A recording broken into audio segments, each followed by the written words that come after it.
hello. What's up tonight, everyone? Welcome. Fine Thursday to you all. Good to see ya. What is up? Awesome. Bam Dreadstroke, Dylan Hunter, Doretti Spaghetti, Xraku. Awesome. Good to see you, Snapcaster. How are you?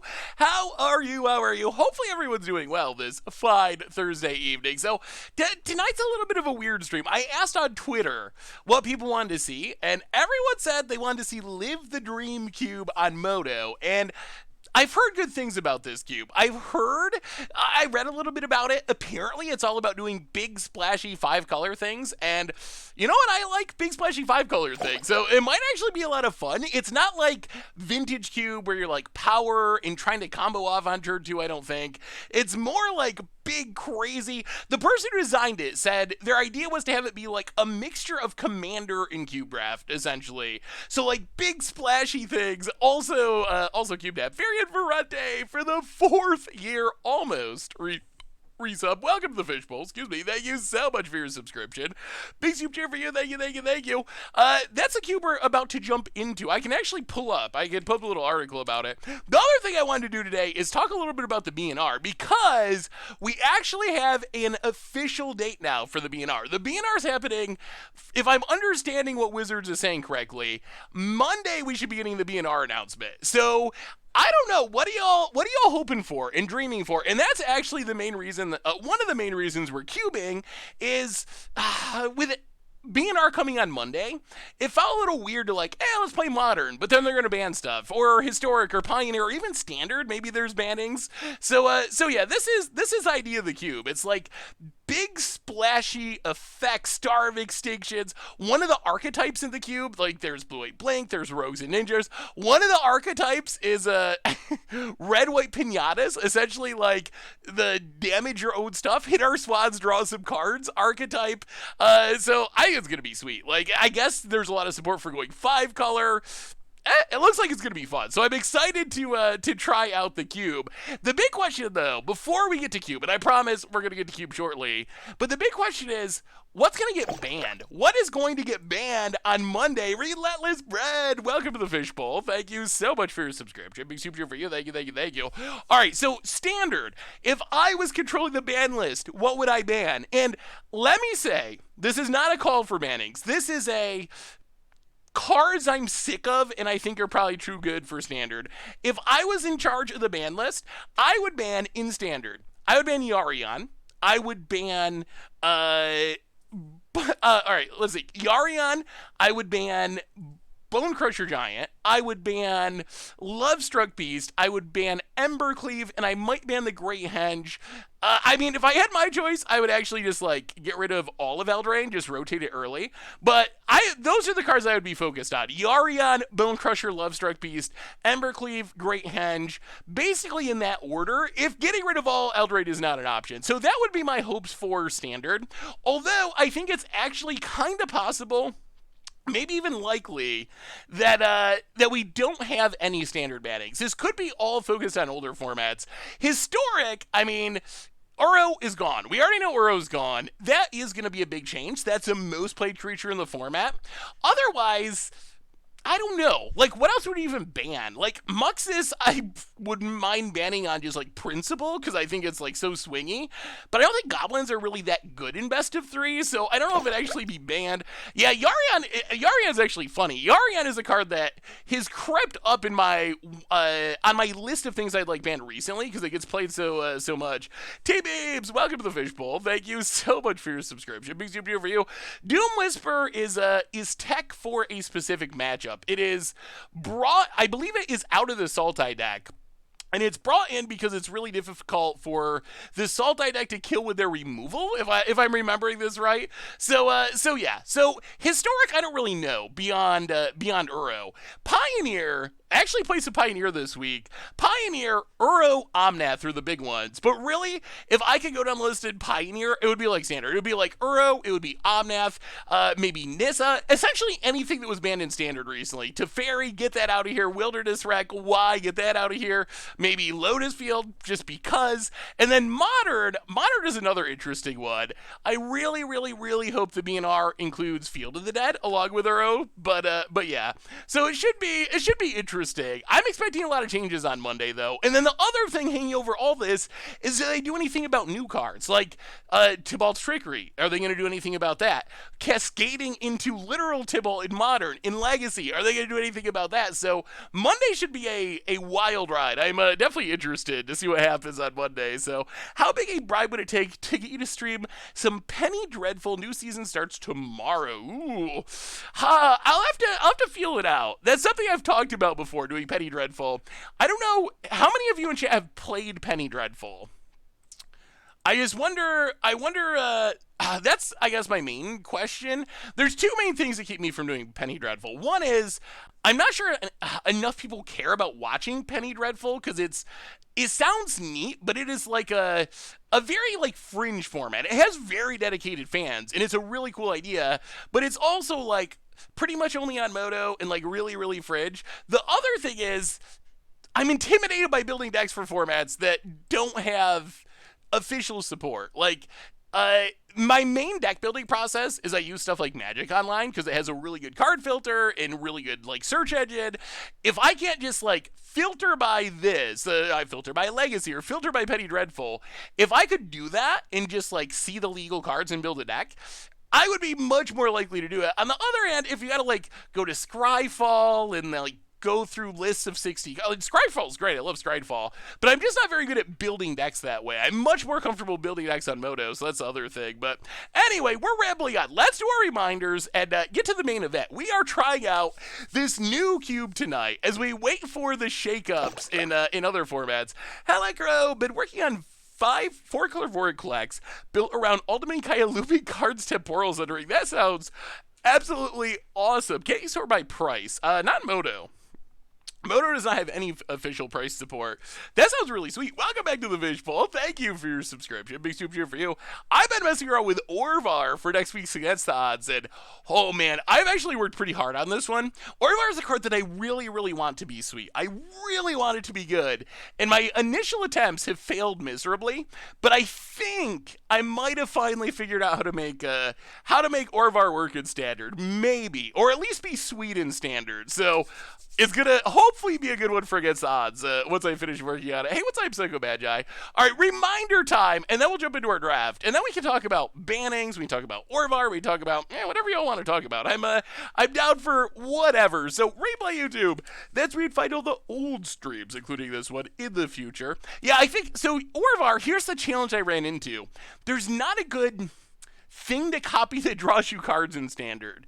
Like, if you just build like blue-white Orvar, there isn't really anything. Like, there's not a Flibblethip type creature that you could just keep copying to draw cards, which is really awkward. So that's kind of been the challenge, is figuring out how to actually generate card advantage, especially because everyone's playing Yarion and everyone's drawing tons of cards. So if you're the one deck that's not drawing cards, you gotta be like super aggressive, essentially. Like, you either gotta be super aggressive and just get in under the card advantage decks, or you have to be able to draw cards to go toe to toe with them in card advantage. So that's been the hurdle to get over, but I think we're getting there. Normal YouTube, Against Odds yesterday, playing some Mardu Turgid, some Crim action, elfing around in Historic today, Commander Clash, of course, tomorrow, Memer Dream back on Sunday, so tons of stuff on the YouTube.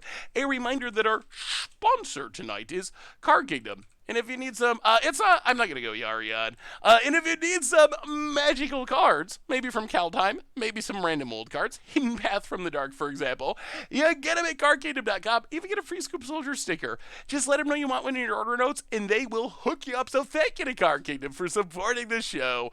Otherwise, merch page, tokens, t-shirts, playmats, clean out Richard's Garage. Donations, always appreciated, never required. $2 or more gets your message read on stream.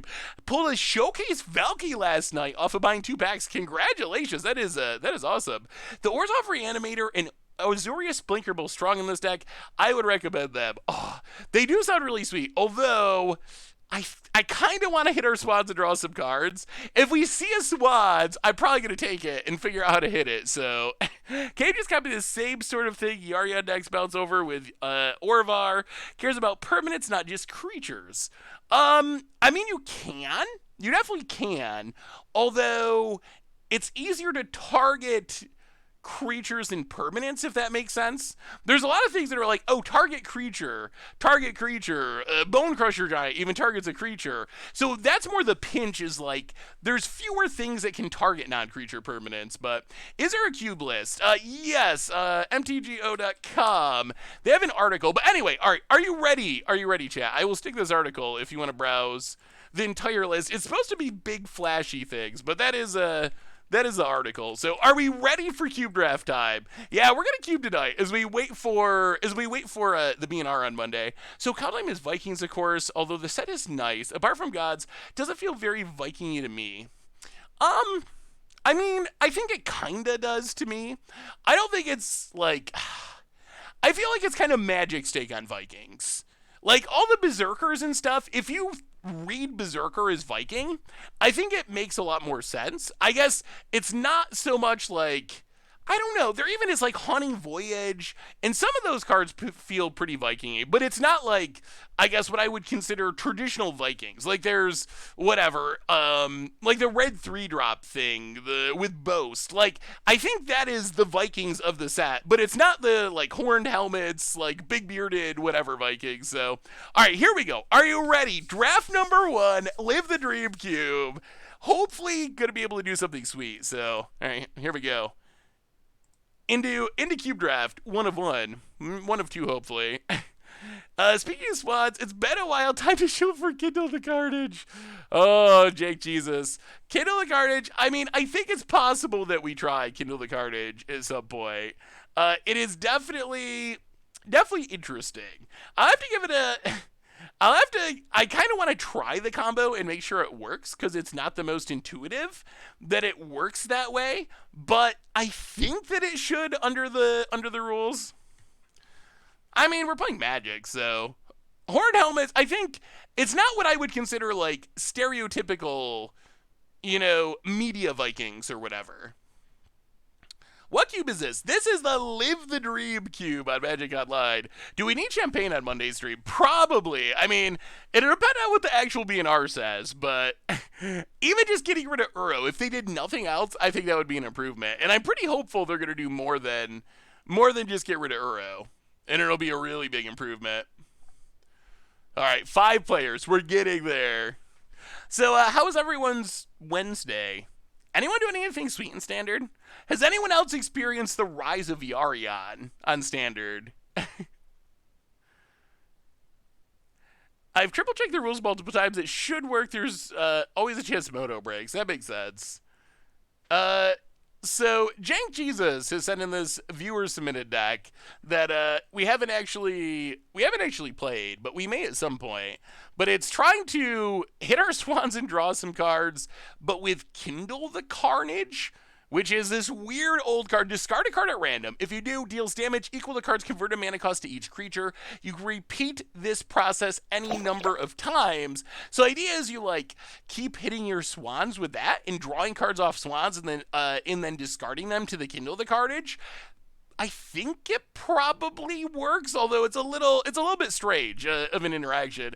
Pickles, welcome to the Fishbowl. Thank you so much for your subscription. Big super cheer for you. Thank you. Some speculation: banning Oops All spells would make a lot of sense. I would be fine with that. It's just not a very interactive deck, especially a Pioneer, I think. In Modern, there's a lot of broken stuff, so I can see an argument for leaving it. But Pioneer, I like Pioneer the most when it feels different than Modern. Hey, thank you for the cheer, Firebird Life. When Pioneer is just the same thing as Modern, where you're getting comboed off on turn 3, but you don't get the big card pool, what's the point? What's the point of Pioneer when it's like that? So I kind of would rather have Pioneer be a little fairer. You can pick any old card, put it in MH2. What's that card and why? I would choose Force of Will. And I think Force of Will would improve Modern. Secondarily, Strip Mine, because I like blowing up lands, even though it would probably ruin Modern. But I would enjoy it as Modern gets destroyed. Oh no. How do I make the cards bigger? They keep updating. They keep updating stuff. I know there's a way to make the cards bigger. That's not much bigger. All right, well, what do we get? What do we get out of this cube? Phyrexian Metamorph, Skyclave Emperor. Ooh, Tevishet. Tevishet is interesting. I mean, if the plan is just to cast big things, it doesn't get much bigger than Cruel Ultimatum. I mean, Cruel Ultimatum's really powerful. Itali, Ethereal Velki. When enters the battlefield or attacks, draw a card, exile it, it becomes foretold. This is probably good in a Blink deck. If we want to go like Blinky, Panharmonicon-y, Brago-y shenanigans, either Cloudblazer or Valkyrie would be good. I think Tevishet could be interesting. I think there's a like steal your stuff and sack it archetype in the cube. This is the live the dream cube that we're checking out at the moment. Go Cruel. Him might. I wonder if him would be too good. All right, let's say Cruel Ultimatum. I mean, how do you pass up Cruel Ultimatum? Oh my god.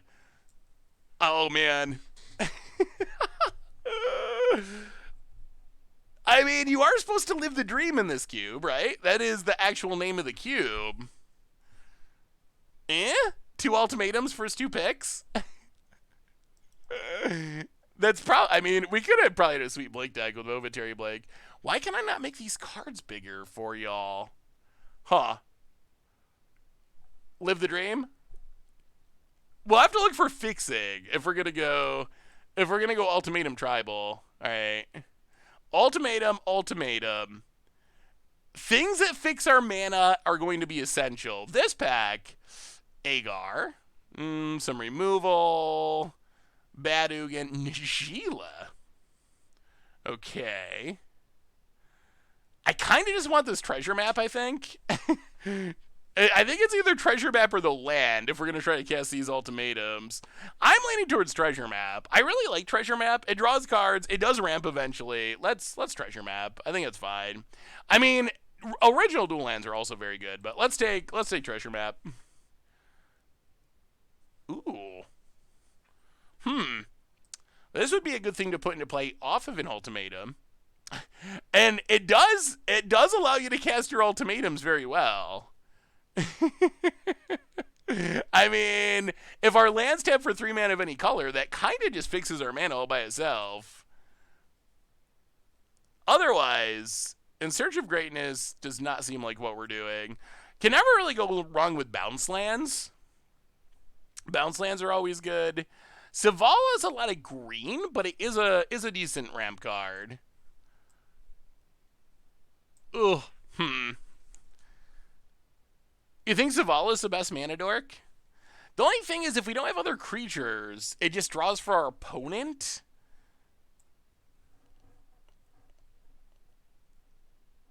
Let's take the Aqueduct. I think bounce lands are... Oh, okay.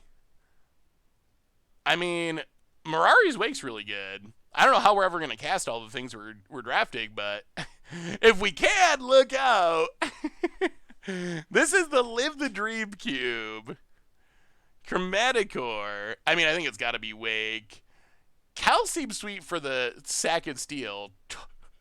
Tago? Why is Tago with this cube? What does this do? Oh, I saw tap the cards to your library. But we gotta cast it for 7 mana? I think we gotta take the ramp here. I think we gotta take Mirari's Wake so we can cast our stuff. I think that's more important. Although casting stuff for free would be sweet. I think it's either Triome or Maze Mind's Tome. Removal, looting. Oh, that's sweet art. I haven't seen this art in forever. This is like the comic book promo art. Triome or Maze Mind's Tome? Yeah, I guess it's probably Triome. It's just we gotta make sure we cast our stuff. Oh, okay. Kasima's sweet, but probably a Signet.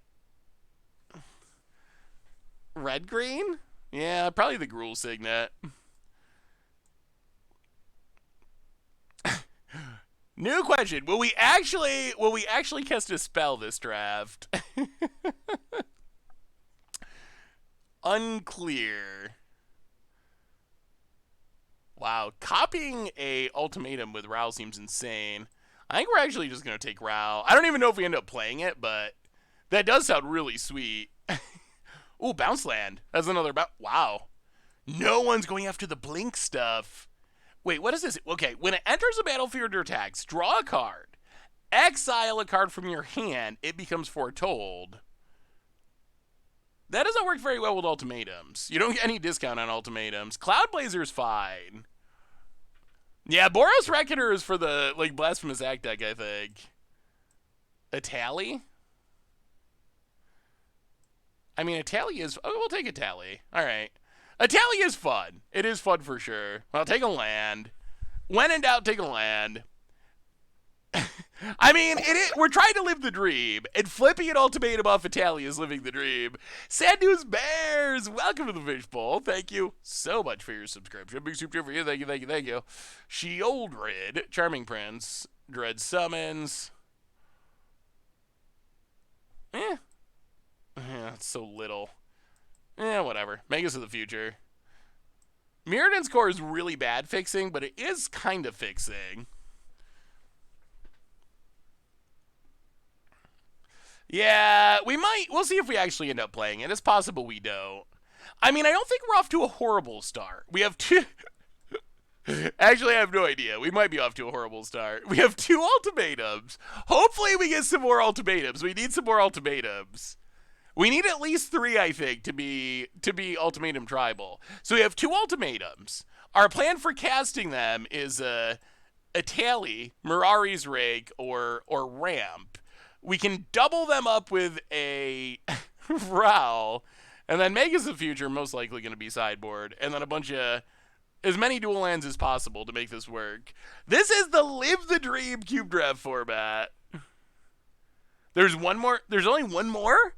How are there only 3 ultimatums? I would assume if you're going to live the dream, you'd have all 10 ultimatums for sure. Marshall Coop is fine.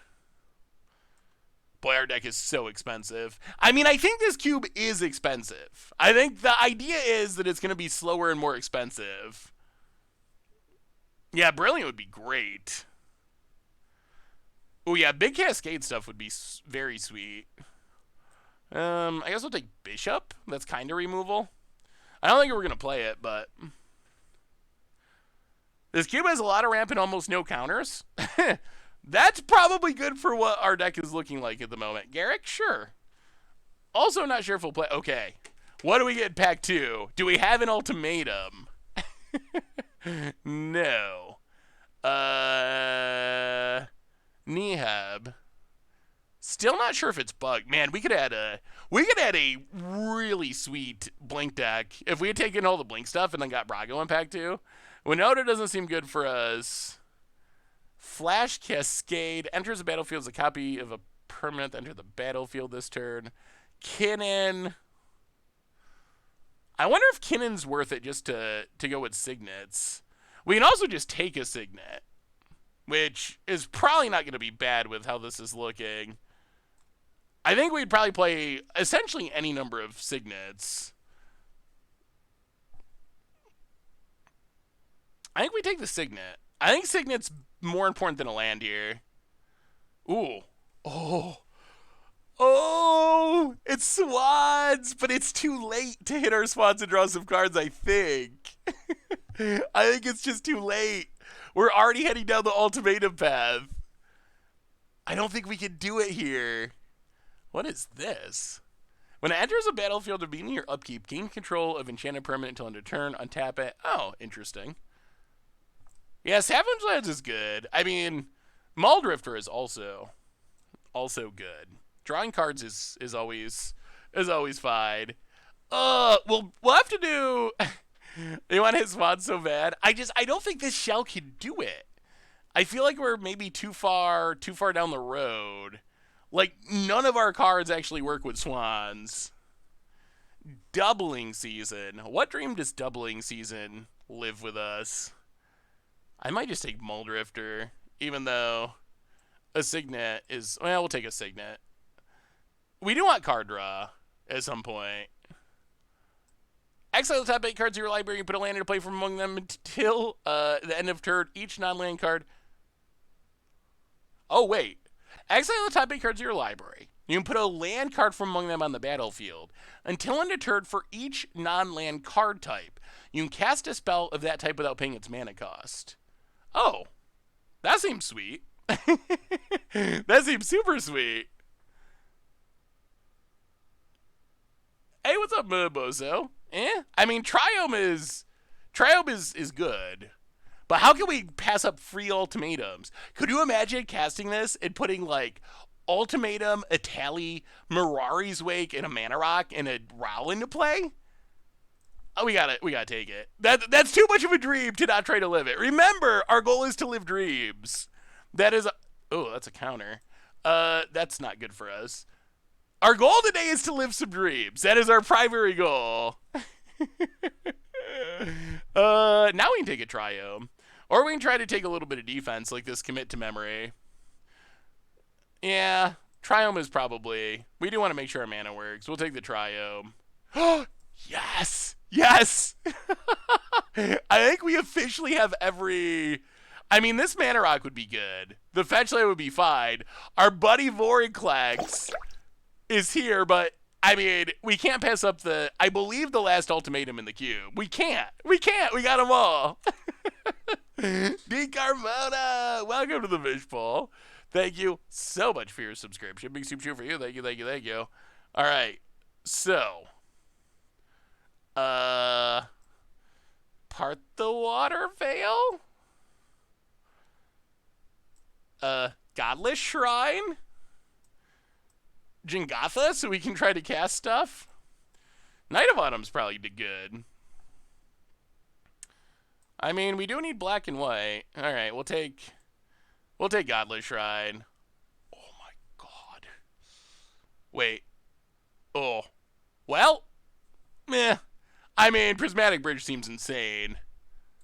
I love Lithiform Engine, but how can we pass up Prismatic Bridge in this deck? That seems absolutely perfect. Like spinning our stuff into... I guess it's only creatures or planeswalkers, though.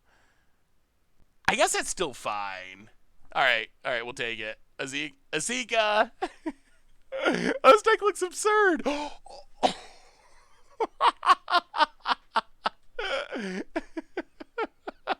Well, we found our Azika target. Oh, yes.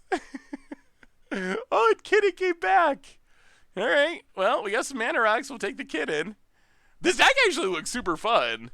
I don't know if it's going to be good. It might be the worst thing we've ever done, but 3 ultimatums, Apex Devastator, Aminadu's Augury. Do I plan on playing the Sealed Arena Open?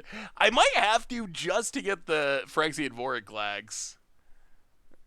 Devastator's a bomb in this format? That's good to know. Yeah, we still have a pack to go. So, okay. So what are we looking for in this pack? Still fixing and ramp. Wouldn't mind some more card draw for the early game. And we'll still take, essentially, any dual lands that we stumble across. Oh, man. It's even suggesting the Swans. I still don't think we can play the Swans, though. I think we just got to take the root bow, Craig. Maybe we'll get to do another... Oh, in the... Wow. Does no one value... How does no one value fixing in this format? Why is no one drafting fixing? I just don't get it. Sylvala? Each player gains a life. Yeah, okay, sure. We might play that. We're actually living the dream. Because they aren't playing... Yeah, I guess they might be playing real decks. Look at this curve. Oh, this is so good.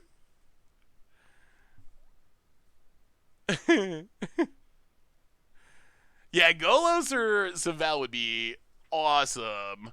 World Tree would actually be sweet for mana fixing. I guess we probably need some removal. Let's take Utter End. I don't think we're playing either of these. Sure. Sure. All right. Give us that Golos. Give us that Golos. Come on, deck. Does Bridge trigger Cascade? I think it lets you cast it, right? Oh, it does not. So a not trigger Cascade on our Devastator. All right, so so Dogabeth, welcome to the Fishbowl. Thank you so much for your subscription. Big super for you. Thank you, thank you, thank you. I mean, it is gonna be hard to pass this up, isn't it? Deals combat damage to a player can cast a spell from your hand without paying its mana cost. That seems pretty good in our deck. You think it'll wheel? It'll wheel for sure. Well, I mean, if it's good, I would definitely like it. But if it's going to wheel, maybe we don't have to take it yet. Fallen Shinobi's interesting, but we don't really have stuff to ninjutsu. Can never go wrong with signets, especially with us having Kinin now. It's probably just, all right, we'll take the signet, and then we'll trust that Chromatic Lantern. Okay. We're going to trust that the angel's going to wheel. I mean, it's probably got to be this fancy Chromatic Lantern, I would assume. Mirror March, I don't think we have enough creatures for. I mean, Primeval Titan is actually absurd, too. And that we can spin into off of Prismatic Bridge. Ooh. Is there any chance this tables? Like, no one's taking lands. We're getting signets fairly late. Is there any chance that we can take Primeval Titan and wheel the Lantern? Because Primeval Titan is just so good. No way Lantern comes back. What about Fellware Stone? Like, I would even accept a Fellware Stone. I feel like Titan's too good to pass up. Like, it fixes our mana, and it gives us something else we can hit off of Prismatic Bridge. All right, we'll take Prime Time. It makes me a little sad, but... Ooh, wait, what does this do? I guess nothing. It does tap for 2 mana.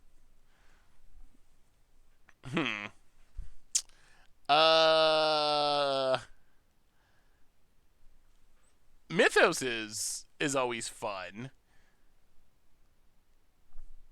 Mythos is probably really good in this cube, I would assume. Could also take Golgari Signet. Could also take Hostage Taker.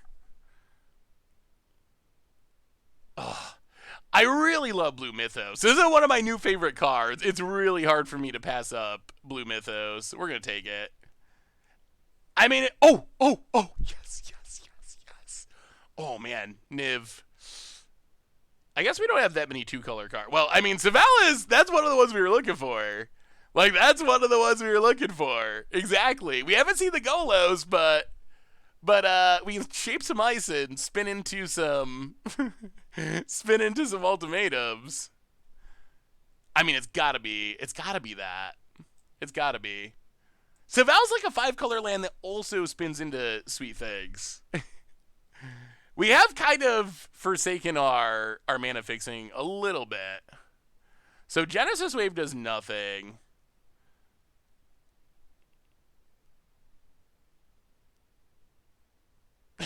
Okay. Venser, one of my favorites, but I don't think it does anything in this deck. Sigrid. Yeah, I mean, I guess card's fine. Ooh. 8 mana. These cost 7 mana. Melzermander? Melzermander, baby? It's probably gotta be Melzermander. Sower with Sweet Sebart is nice. Scrubland's fine. Jungle Shrine's good, but I mean, how do you pass up Melzermander in this deck? It's perfect for Cascadian. Oh, yes. Escape. Okay. Oh, never mind. Golos. Golos is better than Escape. Oh, we got the Golos too. We got everything we were wanting. Everything that we were hoping for ended up somehow showing up in our deck. Ooh. I have never seen this Avengers Zendikar art before. I don't think. I don't even know what we're taking here. Destroy an artifact enchantment if its kick deals damage equal to its converted mana cost. This is removal. This is removal. Yeah, Krug is fine. I think we want to have removal in our sideboard, honestly. I think we need to have a little more removal. Well, Angel did come back, so we'll snap off the Angel. Ooh, D-Spark for the sideboard removal plan. Cavalier Thorns might be okay. Yeah, there's Spider's Bodies in here too. If we are getting everything we want, something the thing we want is probably not very good. That is a fair point. But boy, does this look sweet. Like, how can you not look at this pile of cards and be excited? All the 5-drops, all the ultimatums. I mean, hopefully there's not aggro in this cube, but if there's aggro in this cube, life's gonna be a little sad. If there's just like turn one Goblin Guide and we're done. But if there's not a turn one Goblin Guide, look out. Wow, this deck. All right, so now gotta make a couple cuts. Gotta try to make this mana work, and we'll see. We'll see what happens. I mean, we do have some good fixing. We have a bunch of signets. We got Kinnan. We got Savell. We got ways to spin into free spells. I think this could work. I think it could maybe work.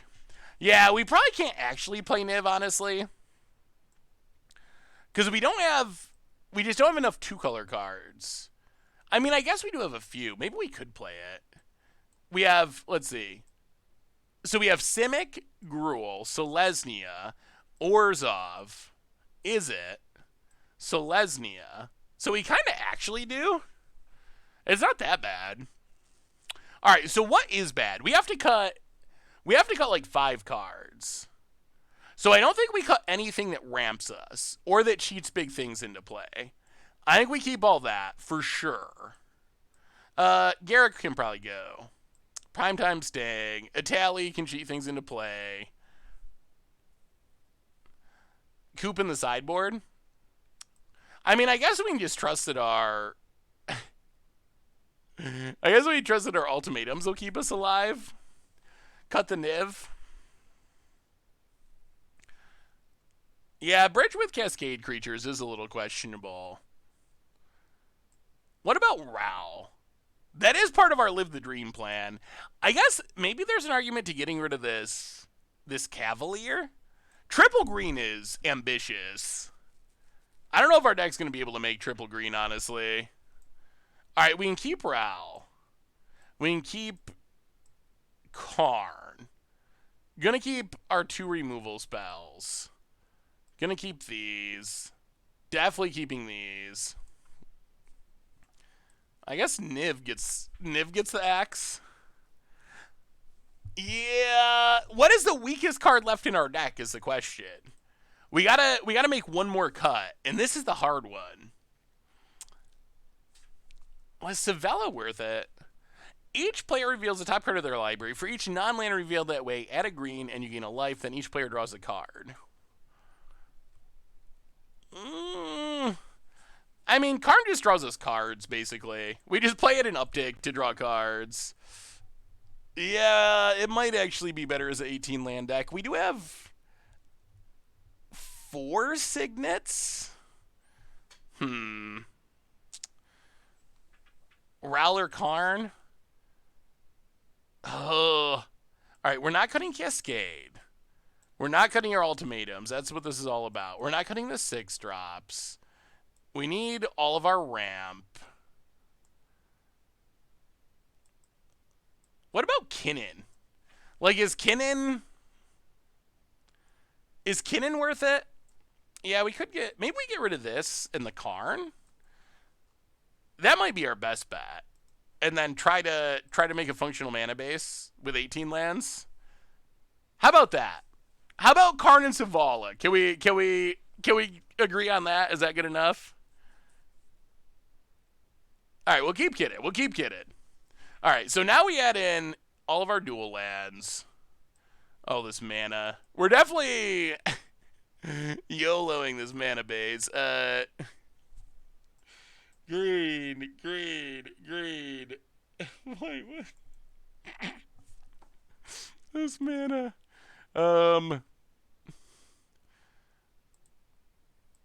It's probably something like that. I don't know if I want to actually try to calculate it all. Could probably spend like 45 minutes. Could probably spend like 45 minutes trying to come up with the right mana base for this deck. I do kind of dislike cutting Karn. I mean, Ral doesn't seem that great, but it does seem sweet if we're... Maybe Karn is just better than Ral, honestly. But it's less of a Live the Dream card.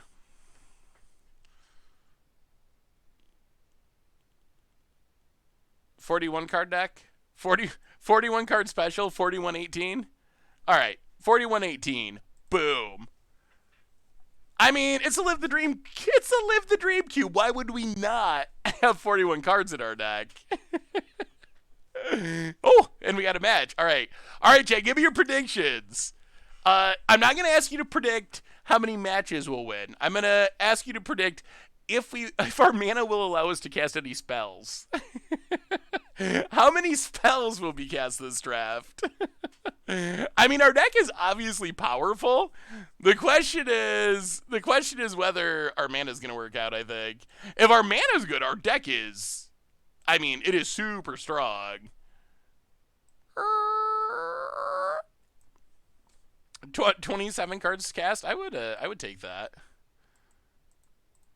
Wow. Green, red. Sure. No ramp, but we can cast things eventually. How fast is this cube? We still got to get gambling. Well, not gambling, but like the wagering on matches thing with your points going. I think that'd be fun.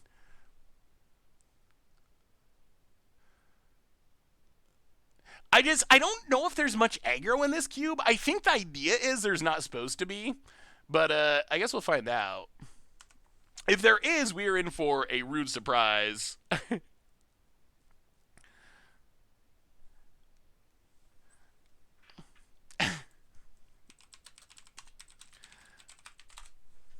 This is the Live the Dream cube, and we are trying to live the dream. We have every ultimatum in the cube, from what people are saying. We got a tallies, we got prime times.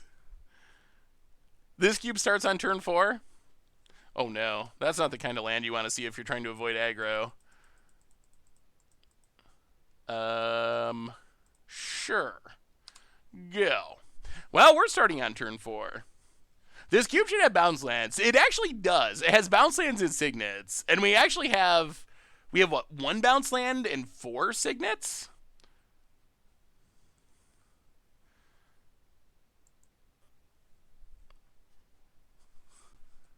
Our opponent said they drafted such a greedy deck.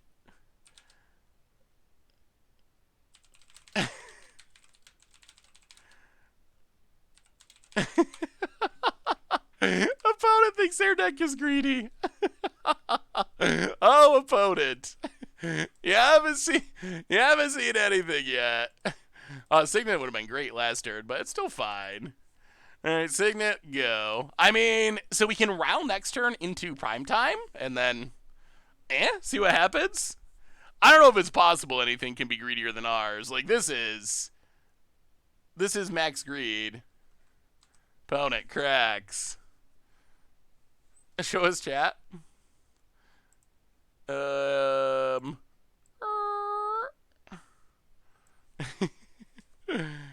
all right. What do you got, opponent? Nothing threatening, please. Ooh, all right. Opponent's also ramping. We will... That is a little scary. Well, let's play Ral. Take it up to Scry. Mountain to the bottom. Isolated Chapel. Go. Okay, can we... Oh my god, this mana. So this does nothing. This does blue.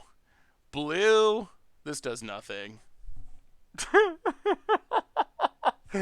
Do we actually have the right mana in our deck to cast a Cruel Ultimatum? I am not 100% sure. Opponent. You think a Tally's better than Primetime here? Maybe.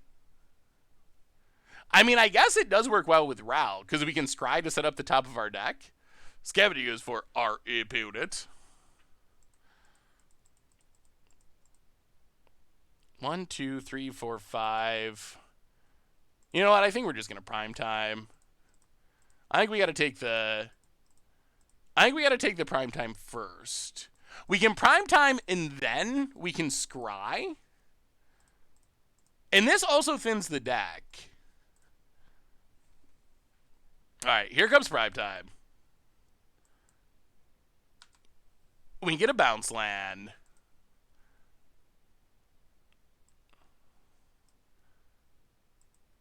Probably bounce land Triome. Pick up the plains. Scry with Ral.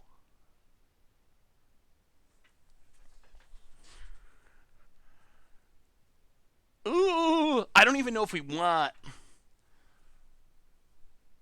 I don't know if we want Azika. So the problem is, we've drawn most of our non-cascade creatures. And I really don't want to... Like, what are we going to hit with Bridge? The problem is, we have Primetime, we have a Tally, we have Ral. I feel like we're gonna spin into... Alright, how's our mana looking? 1, 2... We're gonna go bottom. I think that Primetime fixes our mana.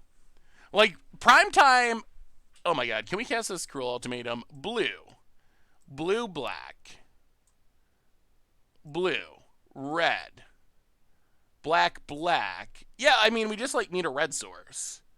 If we can find a red source, we can Cruel Ultimatum, I think. Wait, we don't have the mana to cast it now, do we?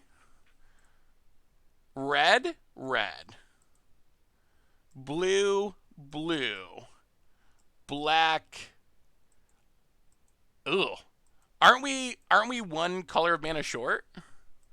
I think we're one color of mana short. Well, we lose our Primetime. I think after we get this Triumph down, we can. That Ugin is annoying, though. Opponent's going to get in a row. Ugin. Oh, wait. Black, black, black. Blue, blue, red, red. Black, black, blue, black, blue, red, red. Eh? Eh? Alright, take down Ral.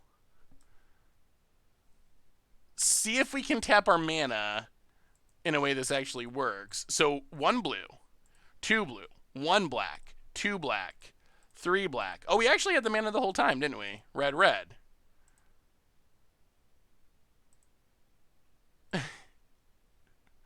It's pretty good. That's not bad. That's not bad at all. And Ral gets to pick down a Planeswalker. All right, we are actually an opponent. We were gonna. Oh my god! All right. So wait, we're gonna draw 6 and gain 10, and our opponent loses their hand and their Planeswalkers and their creatures. 1, 2, 3. Oh, another ultimatum. 1, 2. Oh my god. Okay. Okay. The dream has been lived so far. Oh, that was beautiful. That was beautiful. That was so good. Do we even change anything? I don't know if we do. Do we want more removal? Wow, that was super fun.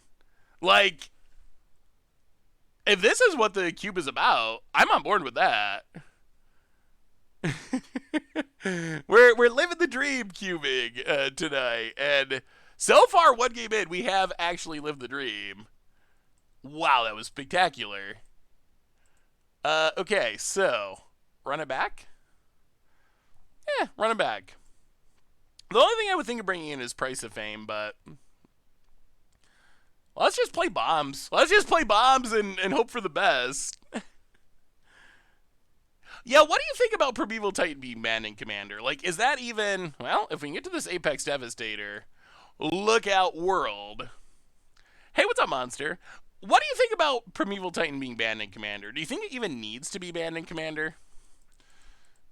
Another one that I would wonder about is... Oh, no, what's Sylvan Primordial? Like, does Sylvan Primordial need to be banned in Commander? I mean, Primetime would be really good. Ooh, Lotus Cobra. Okay. Well, maybe it's our opponent's turn to live the dream. Rakdos Signet. Go. Well, can we get to... Well, we might have mana issues this game. Can we get to our big stuff? I guess if we can get this Angel down, that could do things. Yeah, I mean, Dockside Extortionist is so insane. Demonic Tutor being legal and Primetime being illegal is hilarious. Yeah, I mean, kind of the same with Soul Ring. Like, Soul Ring is pretty busterino. Blue mana?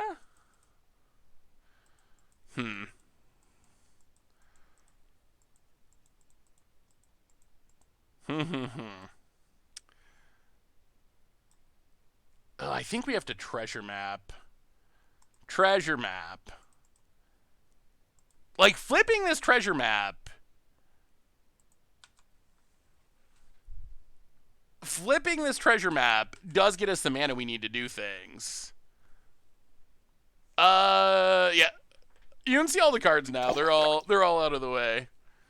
Yeah, I guess you don't need to see the chat anymore. Nothing's actually happening there. Appetite for braids. Whoa! Why would they put that in the cube? That's the fun, please. LP99! Living the dream with a goldfish sub. Thank you so much. Welcome to the fishbowl. Thank you so much for your subscription. Big super for you. Thank you, thank you, thank you. Yeah, someone wanted to see the chat, so I had moved myself, but we're good now. We're not over the cards anymore. Opponent takes... Ooh, Mythos. Alright. And Scav... Well, let's scry. Question is, do they have lands to trigger this? Karn to the bottom.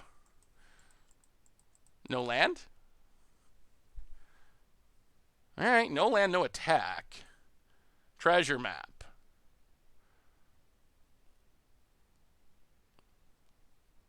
Keep the island. Play it. Zavel. Go. 1, 2, 3, 4, 5, 6, 7. I mean, the goal is to get to Apex Devastator. If we can get to Apex Devastator, things could go very good. Okay, opponent's going to ramp and grow their dorks. What do you think of the Uro bans? Oh my goodness. I am thrilled about Uro being banned. Hey, what's up, Gigi? How are you? I'm doing wonderful. We are living the dream. Literally. Opponent. Yeah. Oh man. This Apex Devastator could be so insane if we get to it. What do you choose, opponent? What do you choose?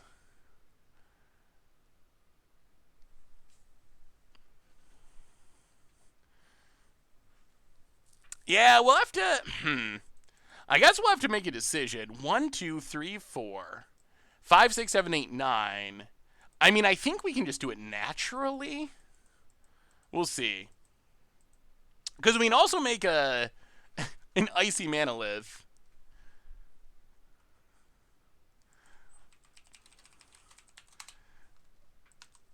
Put it. BNR is supposed to be Monday. Opponent, combat. Passes. Upkeep. Flip treasure map. To the bottom. Oh, wow. 7 mana. Well, pass the turn. All right. Well, next turn's a big one. Next turn's a big one. Oh, it's 10 ticks slash dollars or 100 play points, which is the equivalent. And if you go 2 and 3, you get your money back. Or 2 and 1, you get your money back. And if you go 3 and 0, you come out ahead. All right, opponent. Sure. Well, let's see if our opponent can do something even crazier. Counters on the dorks. And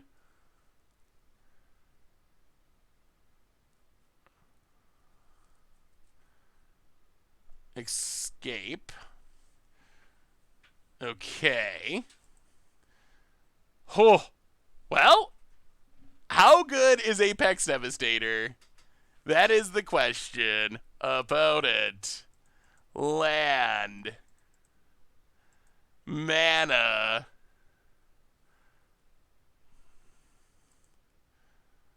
And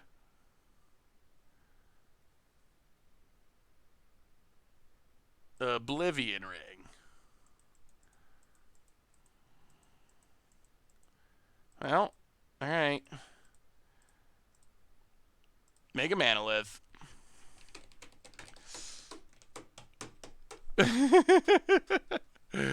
Oh boy, this hand. Yeah.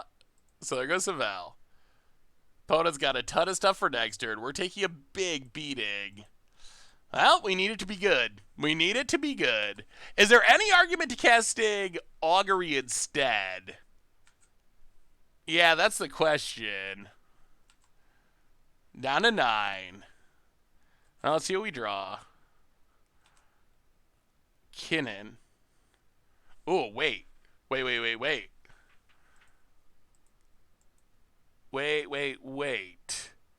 This works with treasures, right? So if we play Kinnan, we have 2, 4, 6, 8, 10, 11, 12, 13. Wait. 2, 4, 6, 8, 10. 11. 12, 13, 14.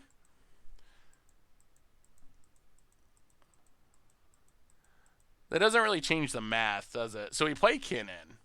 I mean, we might as well play Kinnan.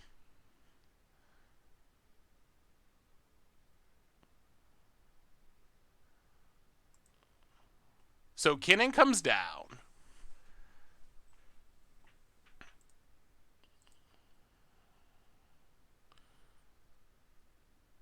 One, 2, 3, 4, 5, 6, 7, 8, 9, 10, 11, 12, 13. So if we do it right, can we Augury and...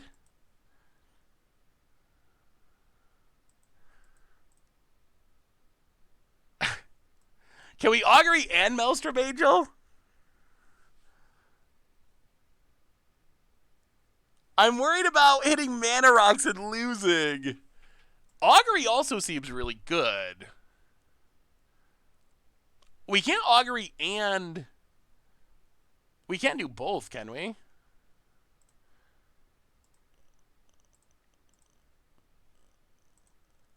Four, 5, 6, 7, 8.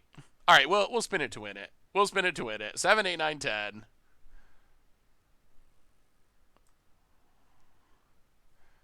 All right, let's see what happens. Cascade. Into.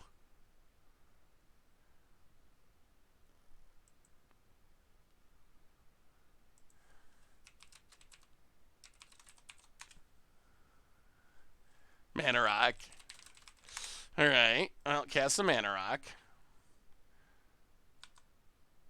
Cascade. Oh my goodness, into Mirari's Wake.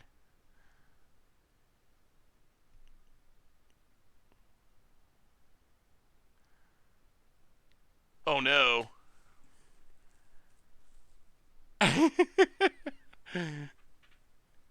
1, 2, 3, 4, 5, 6.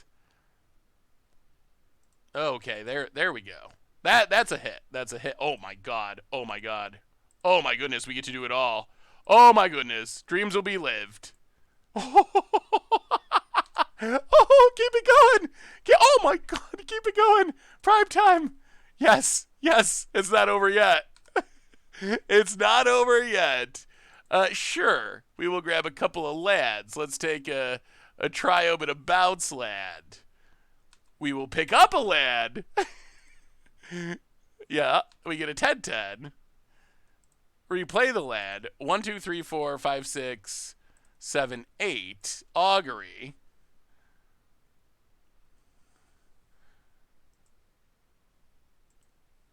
Well, we will put a lad into play. Target you with Cruel Ultimatum.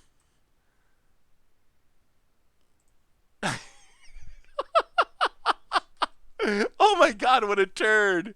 What a turd. Then we will... Where's the rest of our cards? We only have 6 cards in our deck? Wait, what are we looking at? Oh, okay. Oh yeah, I guess we could have Rowled first. Although then we'll mill ourselves, which is not good. Ral.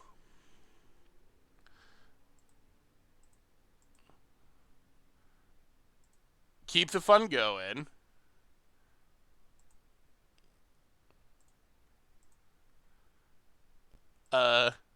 Maelstrom Wanderer? Shurasika.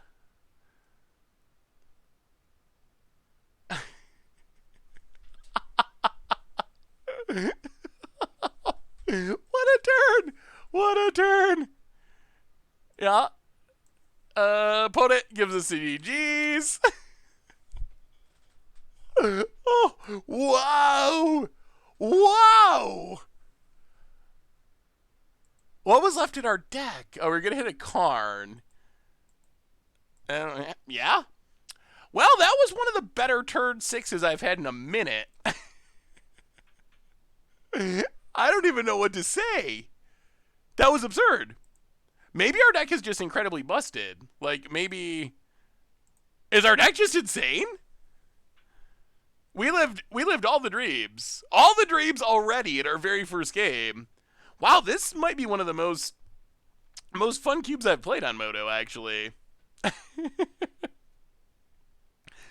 Wow. I guess you just go over the top and hope for the best. It worked that game.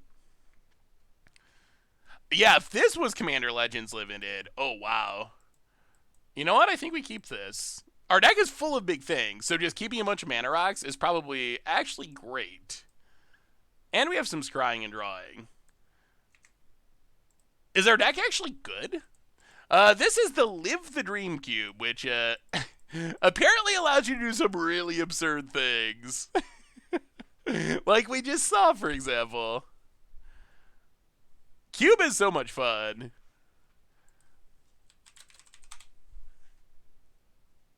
I mean, my all-time favorite cube is still Vintage Cube, but wow. That game was super sweet. Like, if that's what this cube is like, this might be on par with Vintage Cube. Hey, what's up, Spirit on the Run? How are you? Opponent. I mean, so the thing about playing Treasure Map before the Signets is we can't activate it with just 2 mana anyway. So I don't think there's too much of a reason to play it over a Signet. Now, this turn we can Signet, Treasure Map, and Scry.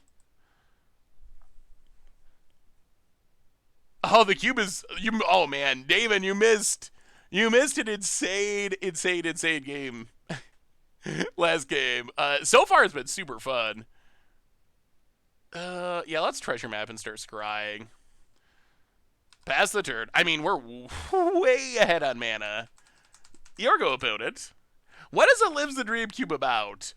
Hopefully you get a chance to see. It is about big, splashy, absurd things. Like the last game we played, oh my goodness. The last game we resolved... we resolved Apex Devastator, Aminatu's Augury, and Maelstrom Wanderer on turn 6 in the same turn, along with all the stuff we got for free. It was ridiculous. Bone Crusher. Opponent's playing the spiky version. Well, we don't need another land. Hey, what's up, Doctor? How are you?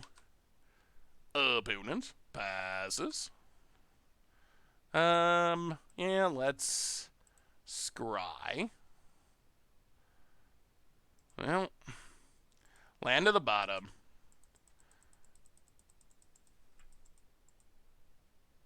Well, play this.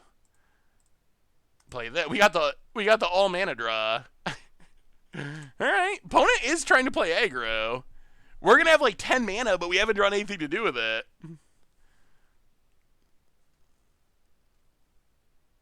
Opponent, it's and hits us. Down to 12. And Thief of Sanity. Well, we don't really want to get hit by that. We have good things to steal. Let's flip treasure map. Wow, so much mana on the top of our deck. Please, deck.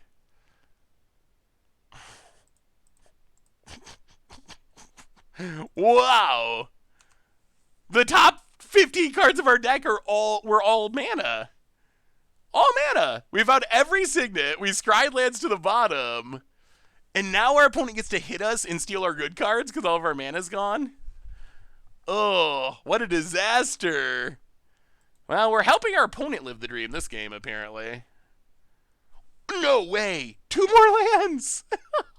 All right, so they took whatever the one non-land was. Good God. All right. Yeah, we need to hit one of our big cascade things or an ultimatum. But we got to hit something this turn or we're going to be dead. Well, we'll see. 3, 4, 5, 6, 7, 8, 9, 10, 11, 12, 13. We have 13 mana. Opponent. I wonder what they stole of ours. Yeah, I mean, if they have a counter or something, that makes it even worse. I mean, I guess we also kept a hand that was all mana, but we just didn't find anything to go with it. Tergrid's Lantern. Yeah. All right, sure. Well, we draw. More mana. Sack a treasure.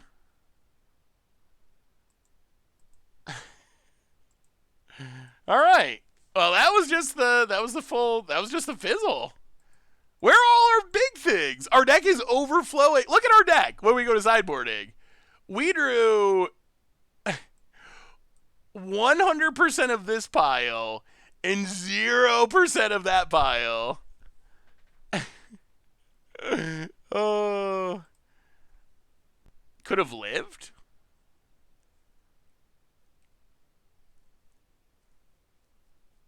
How could we have lived?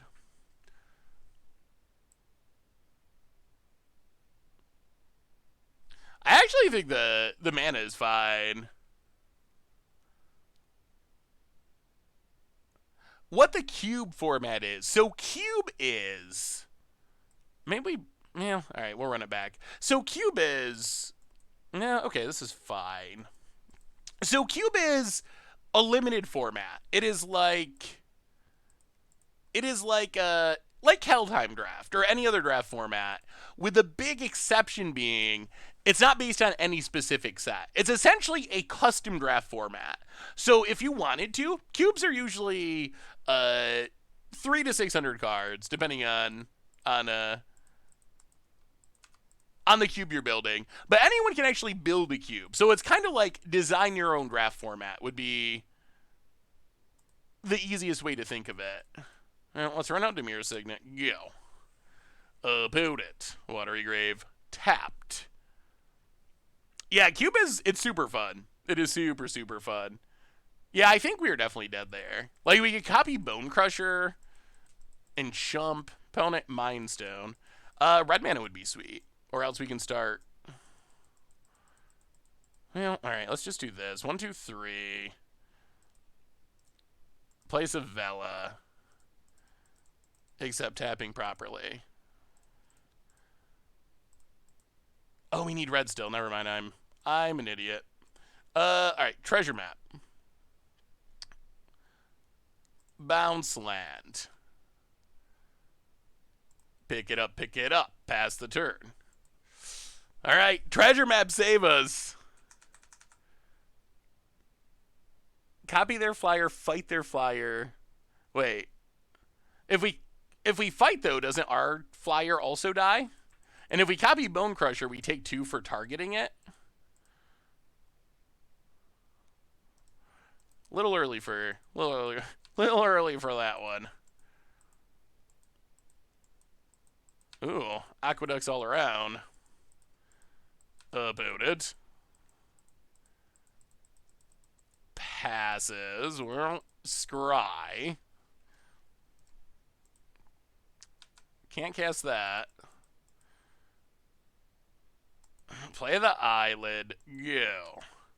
1, 2, 3, 4, 5, 6, 7, 8. 1, 2, 3, 4, 5, 6, 7, 8. Well, I mean, we can probably cast Augury next turn. Augury's sweet. Yeah, missing red mana has been obnoxious. Losing the treasure map would be super bad. We really need treasure map to flip. Boy, opponent is trying their best to be an aggro deck, aren't they? Legion Warboss goes to combat, gets it hits us, it hits us. Well, we shall see. Down to 15. Opponent passes. Well, flip it. Karn to the bottom. Forest. 1, 2, 3, 4, 5, 6. I mean, we got. Are there like cheap counters? Are we gonna get like spell pierced? I hope not. Augury. Well, we get to put a land into play. Still no red mana. But we'll take a swamp. We'll cast a Signet. We'll cast a Utter End on Warboss. Wake. Wow. Augury's a card, isn't it? Prime time.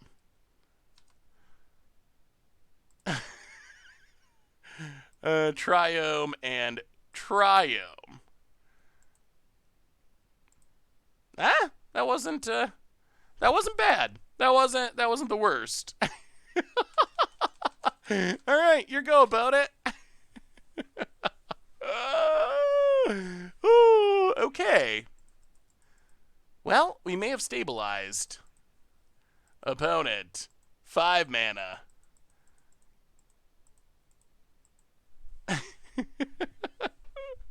Alright, land.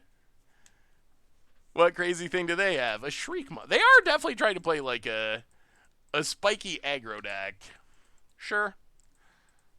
Combat. Hits us. Down to 10. Passes. Well, what do we draw? Something big, something big. Mountain. Huh. Well, okay. Red, black, white, blue, green.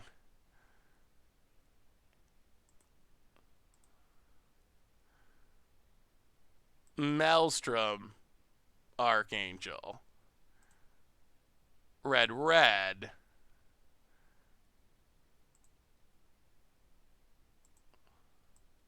Ral. Scry. Definitely do not need a Signet. Well, Savell. Isolated Chapel. Alright, go.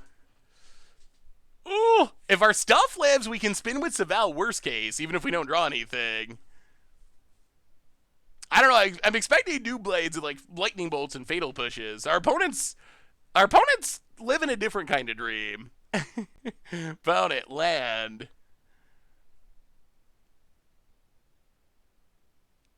I mean, if we untap with Savell, I feel decent about where we're at. If Savell lives, all bets are off. I mean, with Raul out, though, we have things that can just pull us ahead.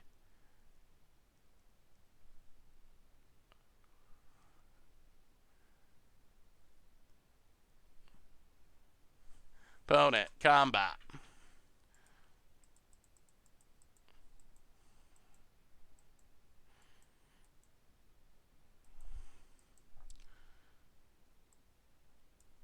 I'm so confused. Sure. Is this some sort of trap?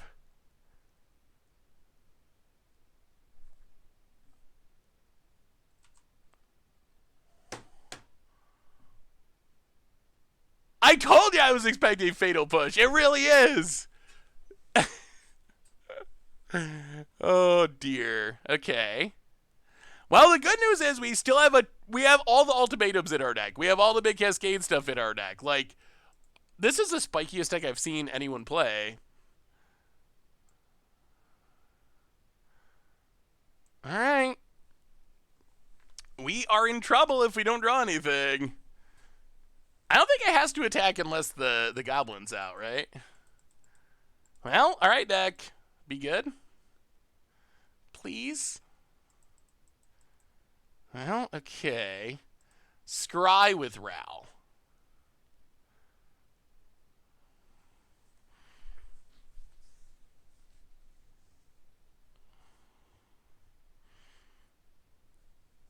So opponent has Mythos of Nethroi in hand, so he can kill something. 4, 5, 6, 7, 8, 9, 10.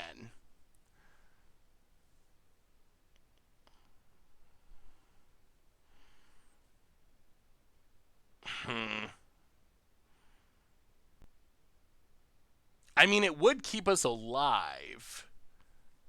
Oh, but we're gonna hit a land. Okay.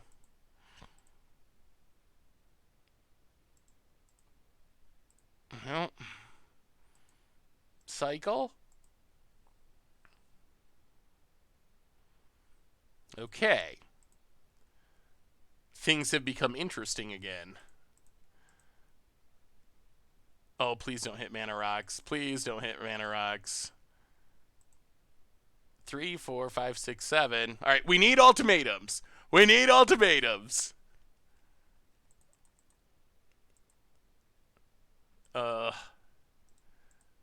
Actually, let's do it this way.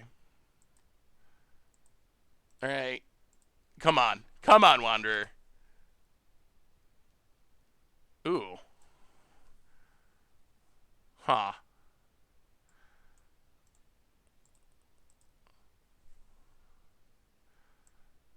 Let's copy Atris. Pina.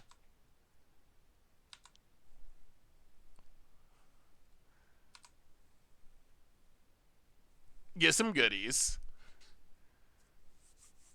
Oh, we have so many good cards in our deck. It's so much mana.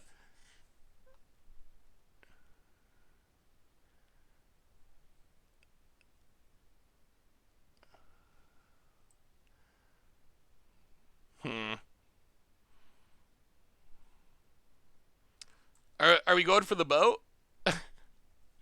Could be anything. Even a card. Okay.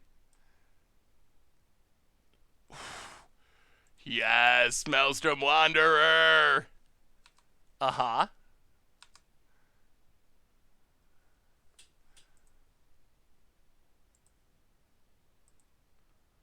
I think we keep Devastator in hand. Get a Maelstrom Wanderer.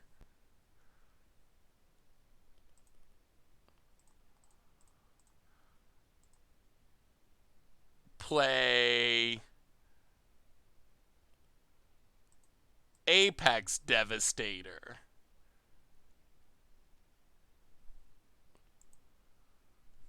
Yeah, I'm feeling better about where we're at now. A little bit. Slightly better.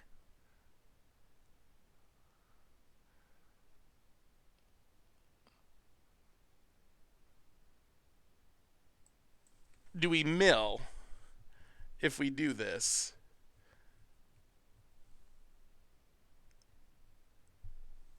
Four cards. Four cards in the library.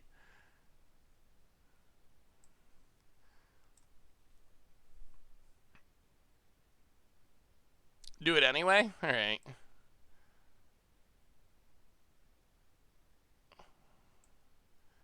Do we have lethal?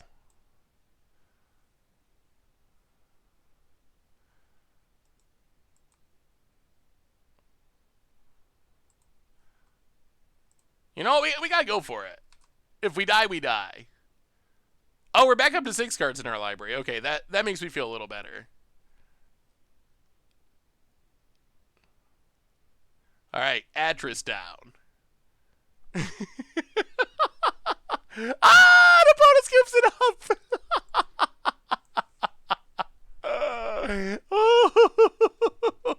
Boy, this deck is so sweet.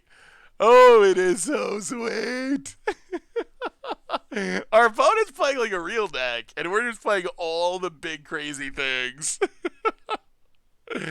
I mean, right now we're 1-0 and 1-1 in this match, so we'll see. I am a little scared of our opponent's deck because maybe this is a Marshall Coop matchup. Let's go down to Sika for the coup, and then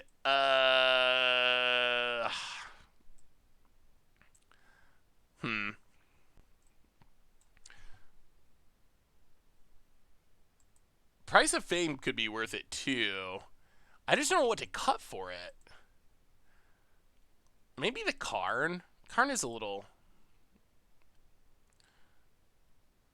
Alright.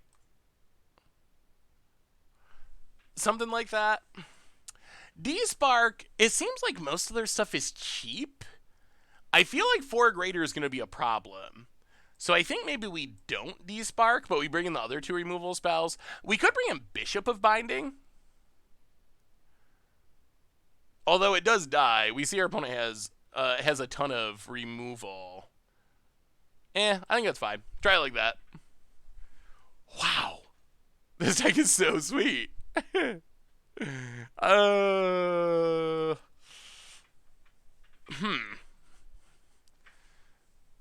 Can we not do anything until turn 6?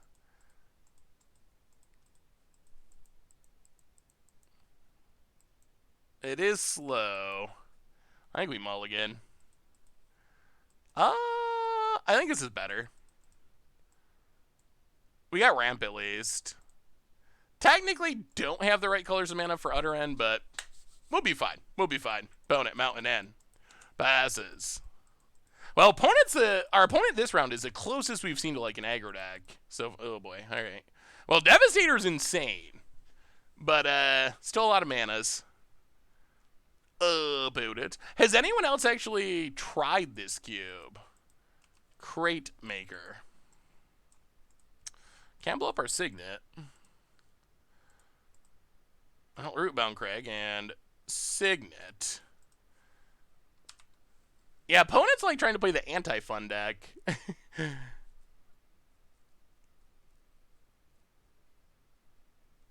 About it. Combat gets in, hits us. Sure.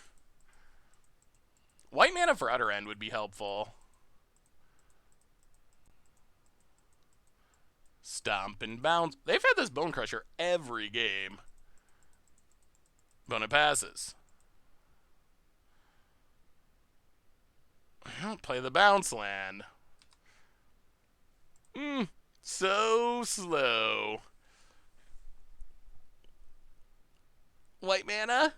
White mana? Yeah, opponent's just the aggro deck, which is causing issues. Sin Prodder. Opponent goes attacking. Hits us. Can we draw some white mana? Alright, blows up the Signet. Our opponent's anti-fun plan is working.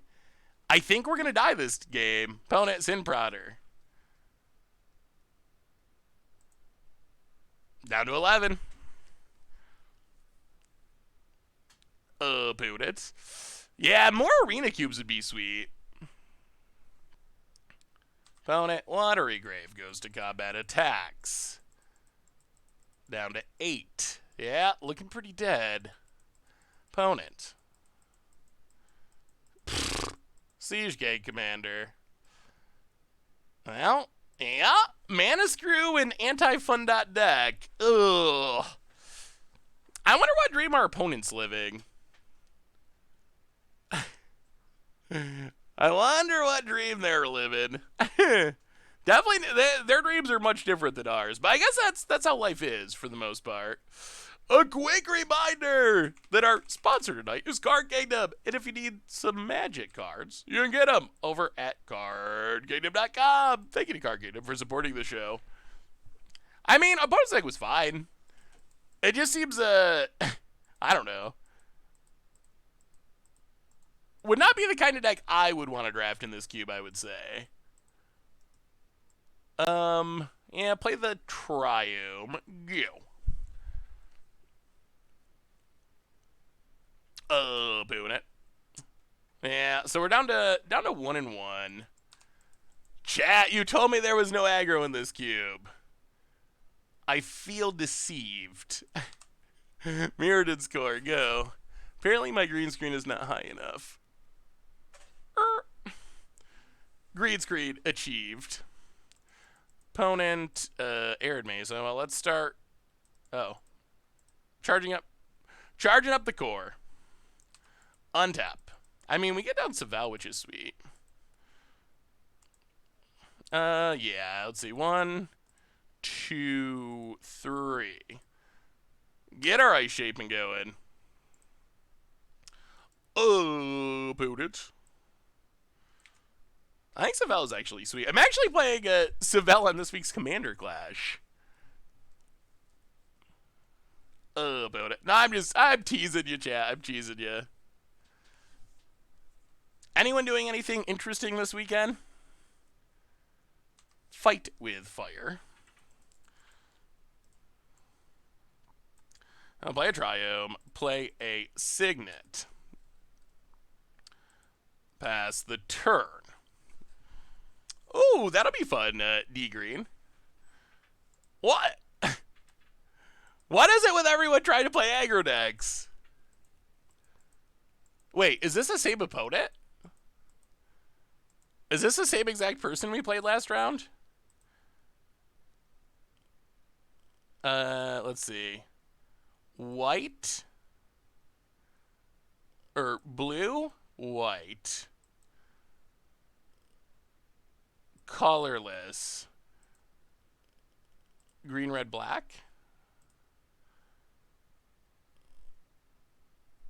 Maelstrom Archangel. Godless Shrine. Pass the turn.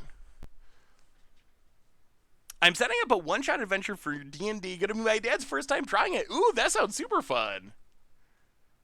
Opponent.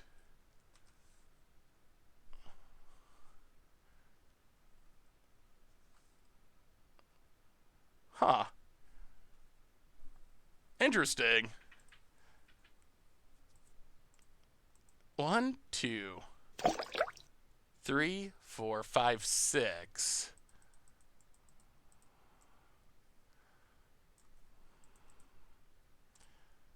Wow. Okay. Well, this is a little different than I thought. A Ninja Turtle! Oh, welcome to the Fishbowl. Thank you so much for your subscription. Big soup here for you. Thank you, thank you, thank you. Lightning Helix. Huh.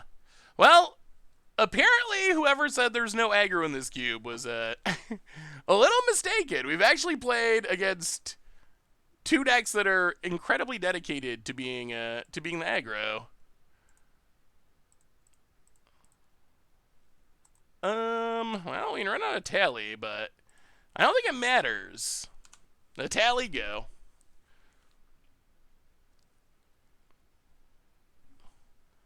Opponent. Shark Typhoon. Well, I mean, today we learned apparently everyone plays Legion War Boss.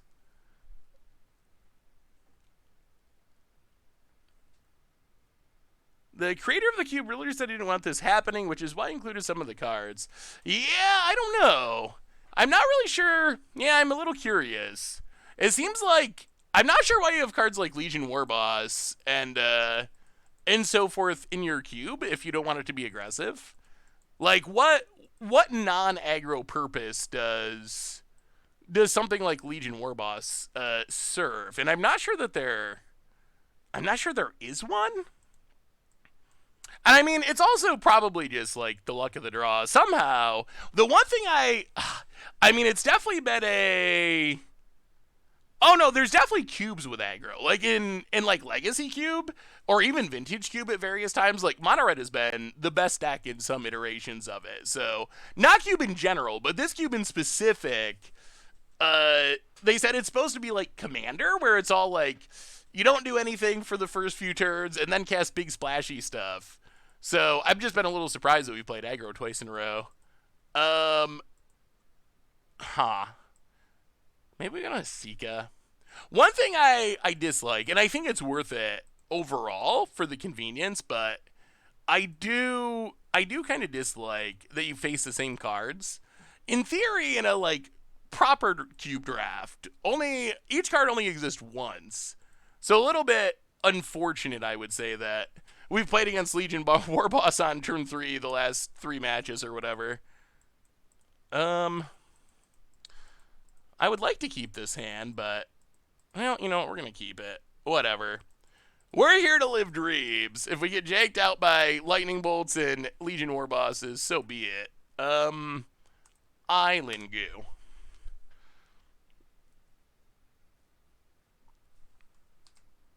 Savage Land.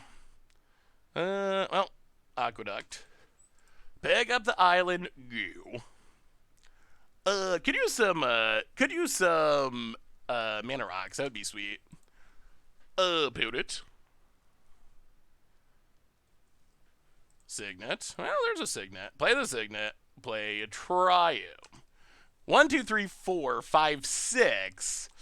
We're getting close. We're getting closer to where we want to be. Our mana's looking pretty good for the Cruel Ultimatum. Put it. I mean, we're playing a tally. There's red cards that are not war bosses. Well, play a land. Play Gruul Signet. Goo. Maybe it's just Legion War Boss.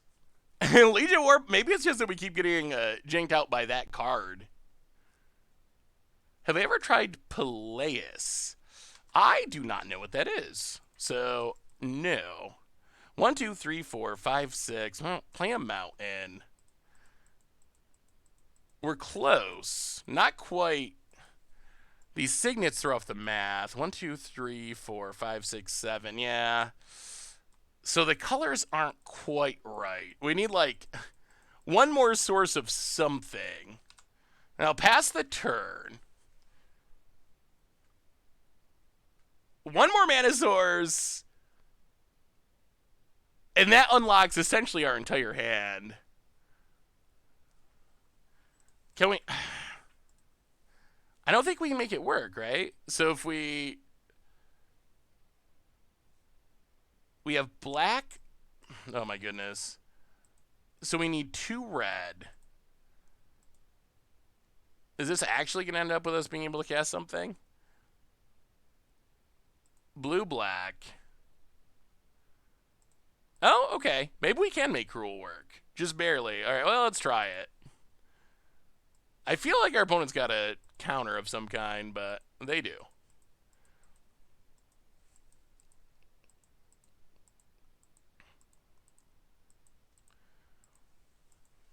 Opponent. Thassa's Intervention. All right. Well, pass the turn. Opponent.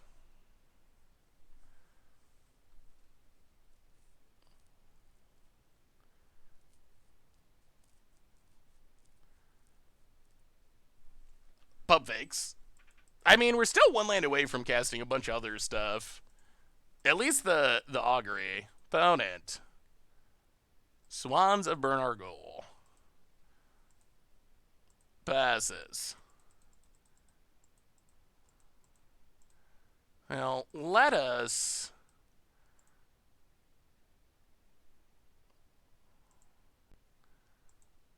kill the swans.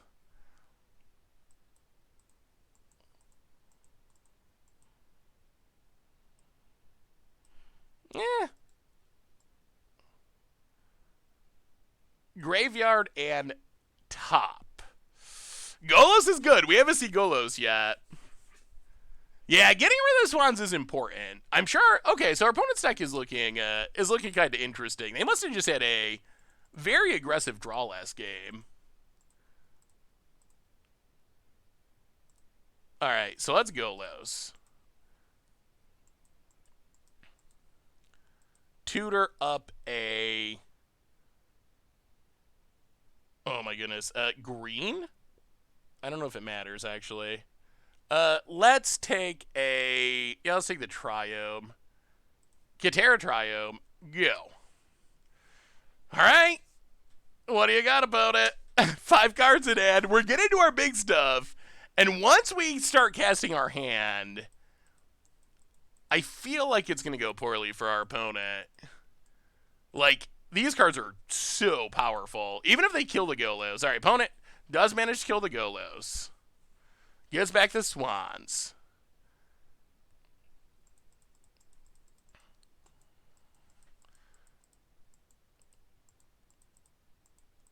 Replays the swans. Passes. Opponent's tapped out? Alright. Well, in that case, we gotta cast something big. Killing the swans might be the right play, but we're here to live dreams. 1, 2, 3, 4, 5, 6, 7. So we can't Devastator, but we can Augury. Yeah, let's Augury. So we will put a Plains into play. We will Mythos. Actually, let's Mirari's Wake. Primeval Titan.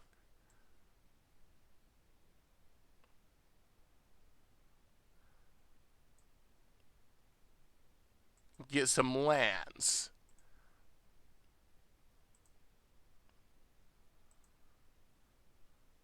And then Mythos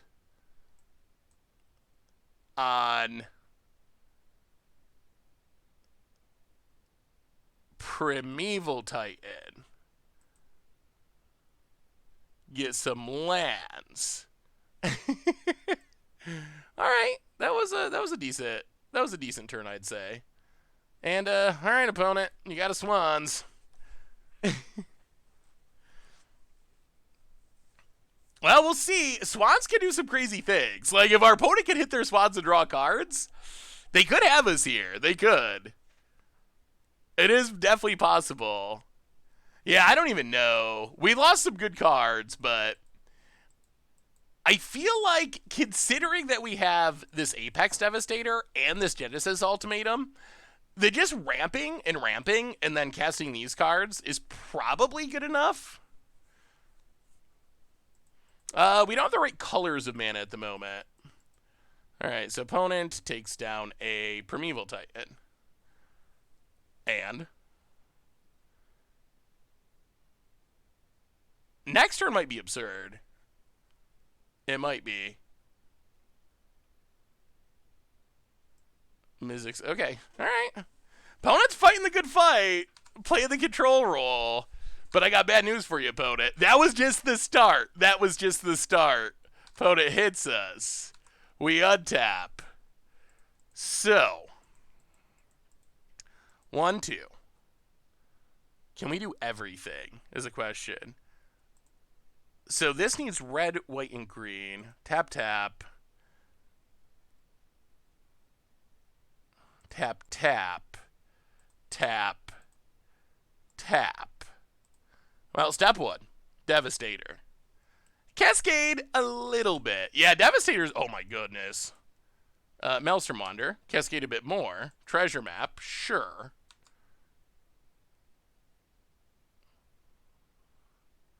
Yeah, well, we will not cast that.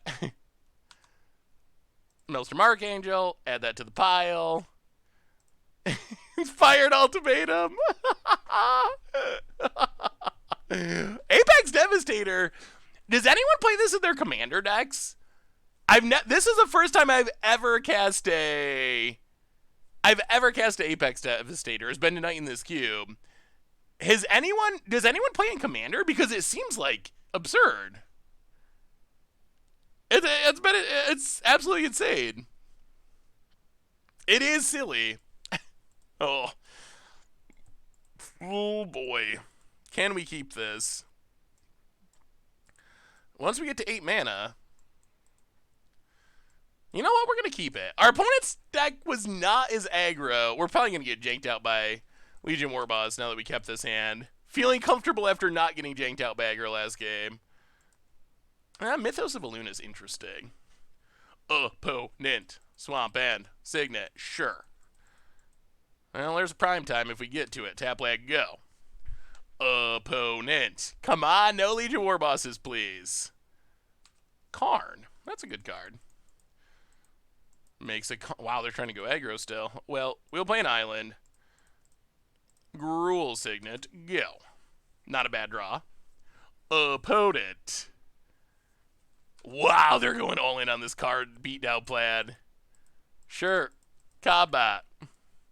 Hits us for 3. Watery Grave. Untapped passes. Well, play a island. Play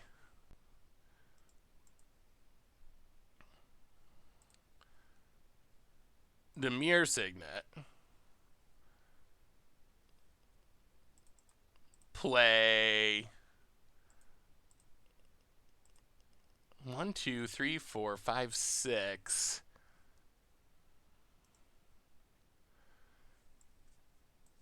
Ooh. They probably have the counter, but I think we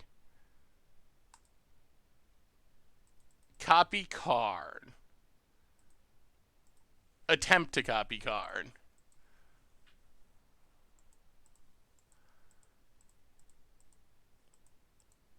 Okay. Tick down card to make some blockers past the turn. I mean, we win the late game if we could get there. Opponent. Factor Fiction. Oh, boy. Those are some good cards.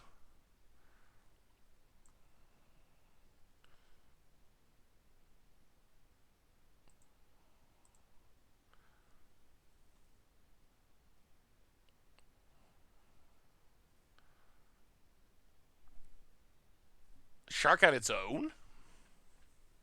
Are we that scared of Shark Typhoon?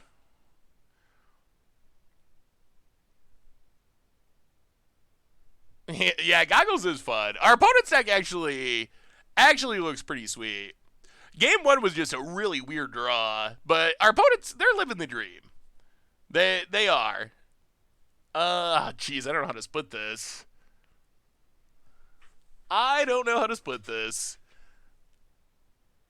I'm kind of most afraid of... Is it Charm? I think? Well, maybe I'm not. Goggles isn't very good.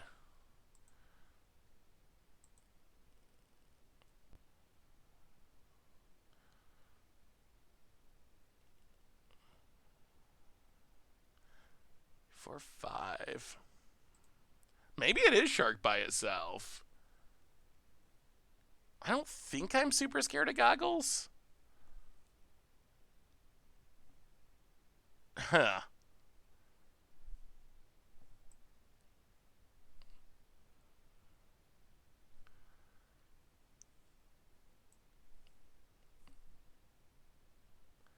Yeah, I guess I'm a little scared of the Shark.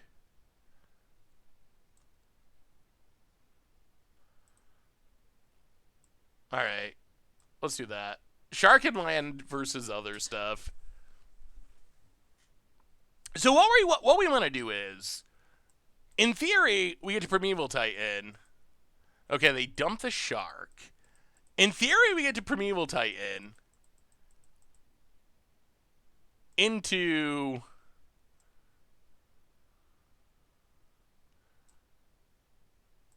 Maelstrom Wanderer, and we're just hoping that's enough. We're hoping that's enough. About it. Plays the goggles. Grows the constructs. Attacks Karn. Attacks our face. Sure.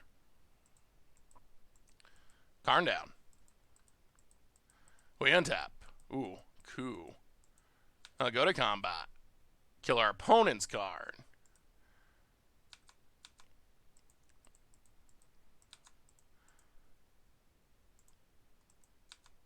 Play the land. Oh, come on, prime time. Primeval Titan.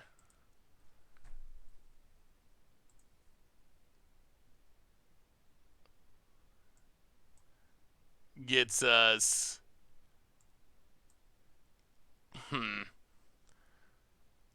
We have a ton of blue. What do we need to cast our stuff is the question. We definitely need white. Triome and Wanderer's 7. Or Wanderer's 8. So we don't actually have the mana for Wanderer. Let's just go 2 Triomes. That's probably best for casting stuff. Pass the turn, see what crazy stuff our opponent has. Oh, this is gonna be close. This is gonna be close. This is gonna be super close.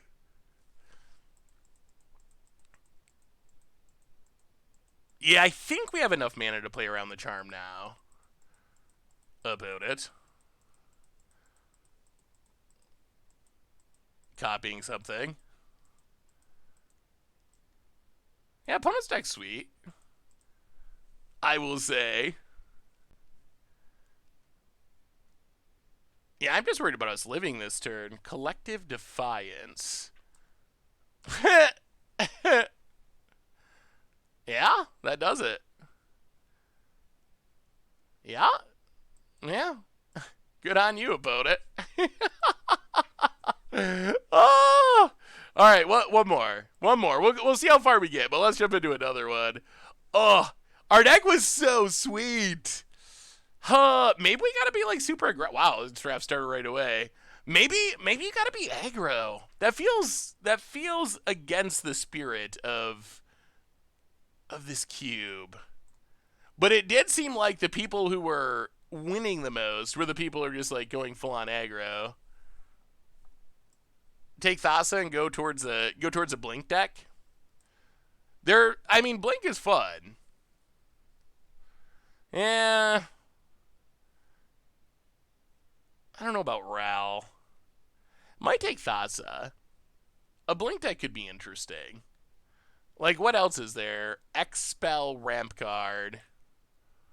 Thassa's kind of slow. I think if we're going to take Resto, we'd take Thassa, I would feel. Let's take Thassa. Whoa. Let's take Thassa. Thassa's sweet. And Blink seems like it could be cool. Ooh, Tergrid. Tergrid's... Oh, Yarok. Panharmonicon? Maybe Panharmonicon? That does work well with the Blink plan. Tergrid's interesting, but I don't know what you have to... I don't know what you have to sacrifice. Yeah, let's take Yarok. Let's see if you could build a Blinky Panharmonicon style deck. So anything with ETB triggers, anything with Blink effects, that's what we're going to be looking for. And, I mean, if we see a Swan, maybe we can still Swan. Hey, what's up, Ryu? Yeah, they're Shriek Maws. We've seen Muldrifters and Cloud Blazers. So there's definitely some stuff. We've seen like Primeval Titans, Atras. So the tools exist, it seems like, to build a Blink deck.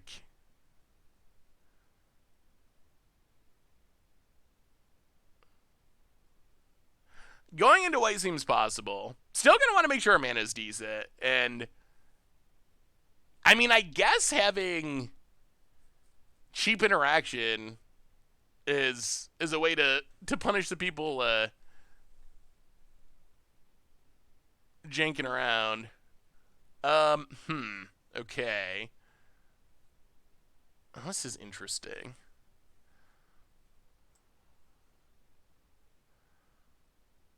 The other thing that we could try to do is there is the like steal and sack archetype. We could, and Thassa in a weird way works with that as well, because you could steal a creature and blink it and keep it forever. So we could also kind of be like a yoink and steal type thing. Skyclave, it works well with the ETB. The double white is scary though. Scrubland would be good. I actually don't know. They mentioned that being an archetype. Yeah, alright, we'll take Beanstalk. Beanstalk's fine. It's never... Ooh. I do love some unexpected results. Double Vision is also a fun card. I've seen Aliyah Eldrazi playing a sweet Double Vision deck in Standard. We might have to find the list and try it sometime. On-color Signet, on-color Triome, Waterlog Grove. Probably not an unexpected results deck, but Signet, that's probably the best choice. There is Lightning Bolt in this cube. All right, so there's some aggro. Well, Kogla's good. Savell doesn't really do anything with our Blink plan directly. Huh. Heavy Metal Anguish in making.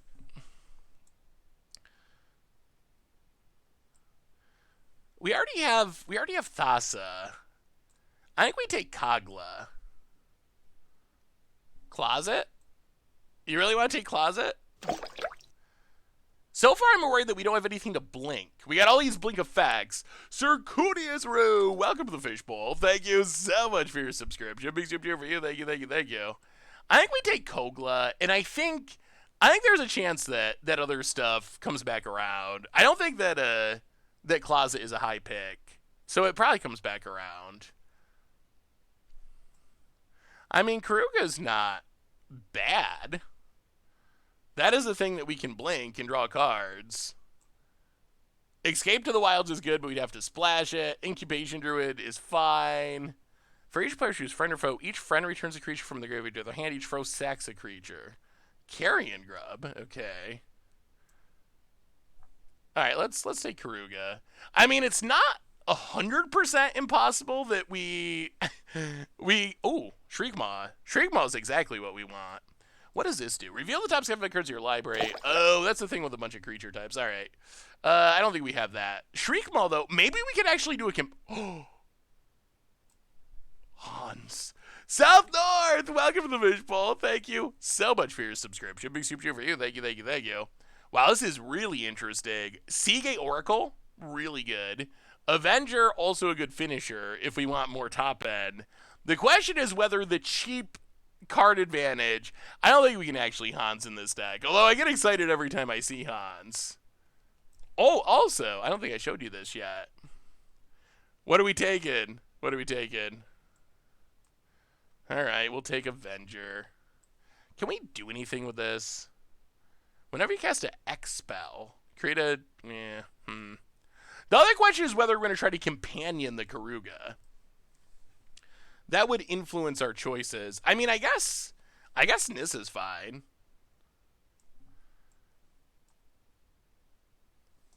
Ooh, Tergrid came back? I don't know what we do with Tergrid, but... we'll take it. I don't know if we play it, but... destroy all creatures and return a creature from the graveyard this play. Yeah. All right. Does the Conjurer's Closet come back? Yeah, the Lantern's not bad. Especially if you have mana to untap it. Hey, what's up, Daysby? Well, alright, we get a land.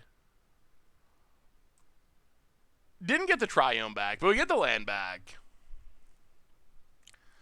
Yeah, we might. We'll see. If we can get some 3-mana ramp, then maybe we'll try to Companion Karuga. Some more 3-mana ramp. Yeah. Let's take Tevesh. I don't know if we're not going to get it back, are we?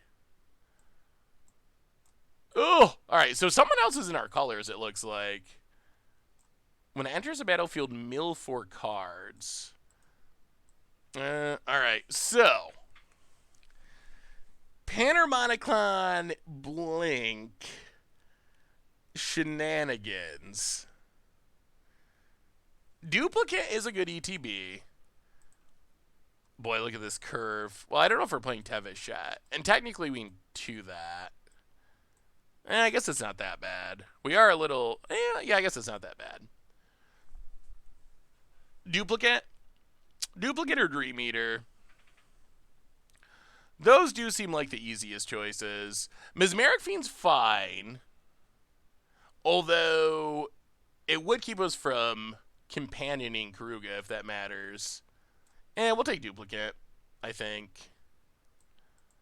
I don't know which one's more likely to wheel. We would play both of them, I think. Alright, we'll take Duplicate.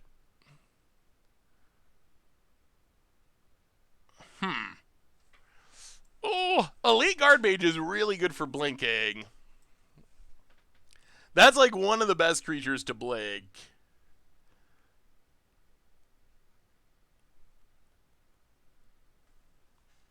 Kisima works with Yarok and with Beanstalk Giant. Like, Kasima's probably actually really good. Yeah, we might have to cut the Signet. Asika... I don't know if we're going to be 5-color. I mean, it would be fine, but I don't know if we're going to end up 5-color. Yeah, World Shaper's too risky of ramp, I think. Mirror does not work with ETBs, unfortunately.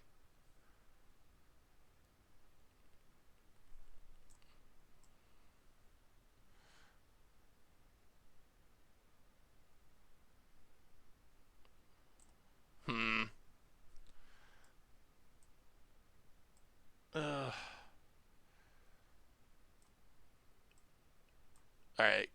Kasima it is. I don't know if that's the right choice. Ooh, Playcrafter. Playcrafter is a decent blink target, at least. I mean, the pool is probably the correct choice. Pilgrim's Eye would also be decent. That's a good ETB, and it fixes our mana. I mean, even if it doesn't work with the Yarok, it still draws cards, which I'm happy about. Do we gotta be responsible and take lands? I mean, these will probably table. So, I guess this is probably a good pack to be responsible and fix our mana. Oh my goodness. Oh, but it's Cloud Blazer. It's Cloud Blazer. Oh. I mean, Deadeye Navigator is absurd. Like, this card is absolutely absurd. Like, nothing blinks better than Deadeye Navigator. That plus Avenger or Kogla or Duplicate or Karuga is just like... We probably just gotta take it. We can splash white. Mythos is really good too. I wonder, would that be better? Maybe Deadeye Navigator comes back around.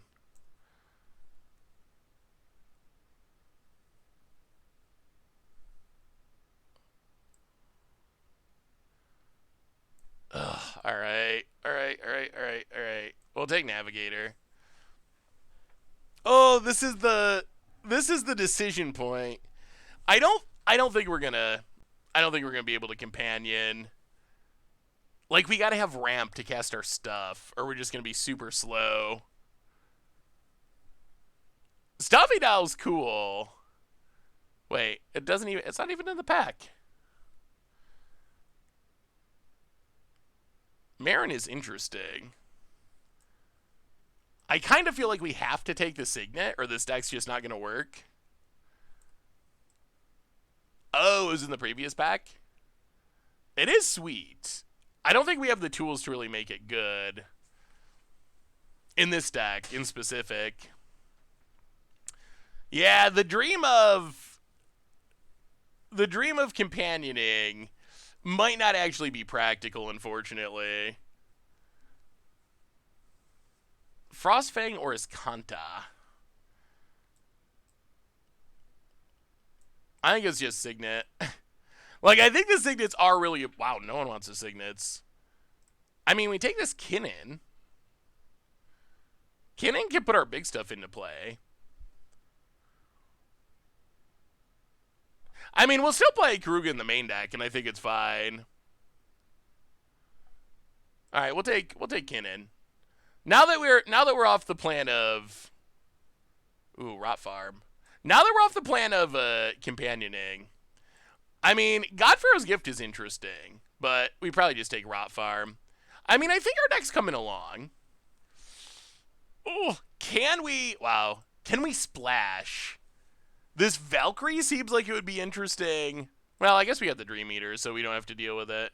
We could also take Mesmeric Fiend, but I think we're going to take Dream Eater. That was the other card we were thinking about first picking, honestly. Yeah. Ophidiomancer's fine, just to, like, slow things down a little bit.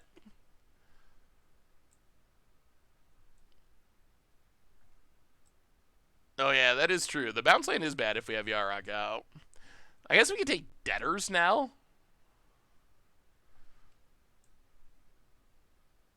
All right, we'll take some snakes.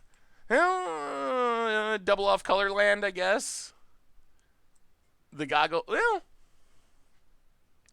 maybe we take Redcap. I don't know if there's any. Oh, bounce lanes I think are great, but they are bad with Panharmonicon effect or Yarok effects.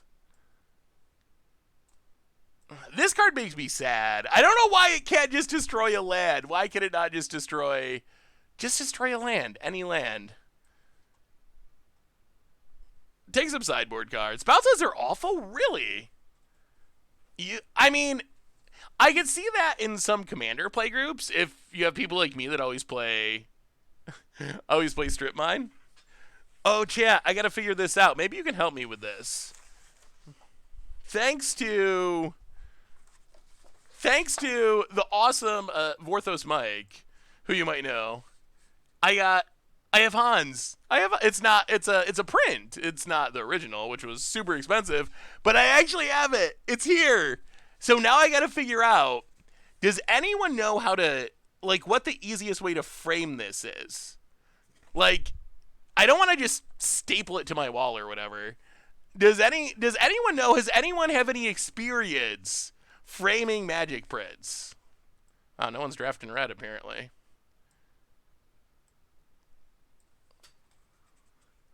Just go to an art store? Turn it into a shower curtain? Look up a local framer. Yeah, the problem is I live kind of in the middle of nowhere, more or less, so I don't think there are local framers, at least local. All right, what do we get out of this pack? Niachak, welcome to the Fishbowl. Thank you so much for your subscription. Big soup cheer for you. Thank you. I also have this uncut sheet that I got for doing a tournament at GP Vegas, and I would like to get that framed too. And then it can go in the background, etc., etc. All right, we got to draft something here. All run, probably not interested. Kulvori. How many legends do we have?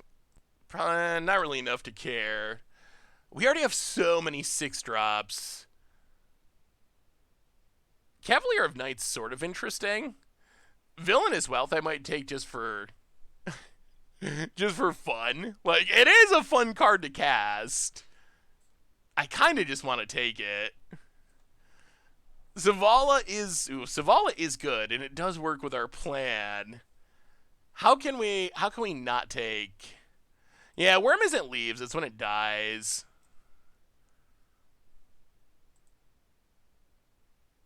You know what, we're gonna do the most fun thing. we came here to live dreams, and I think the most fun thing to do out of that pack is Villainous Wealth. This pack,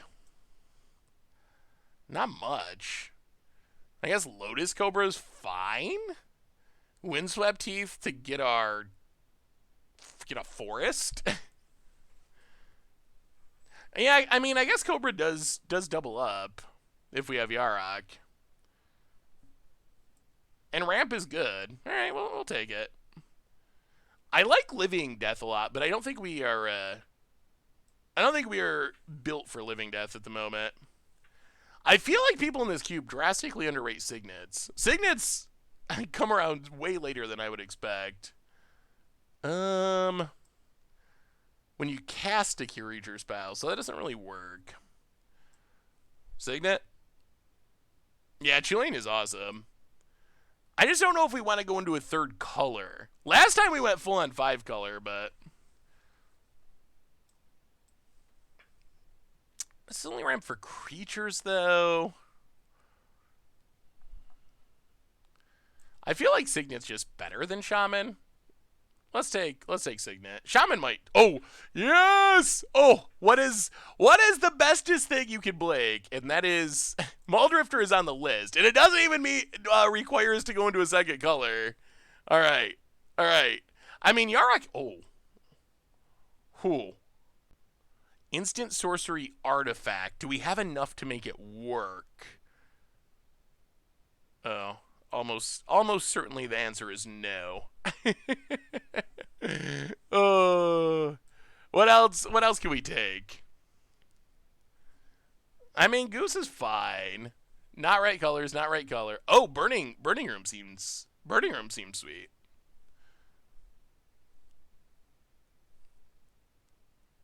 Burning Rune?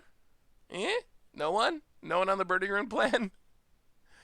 I would like this if we had other stuff. Demon doesn't synergize well. I mean, it's a good ETB. All right, we're gonna take Burning Rune. I want to try it out. Ooh, all right, there we go. Atris, also very good. Okay, it took a while for the Blake plan to come together, but we got there. It took a bit, but we got there, and now I like where we're at.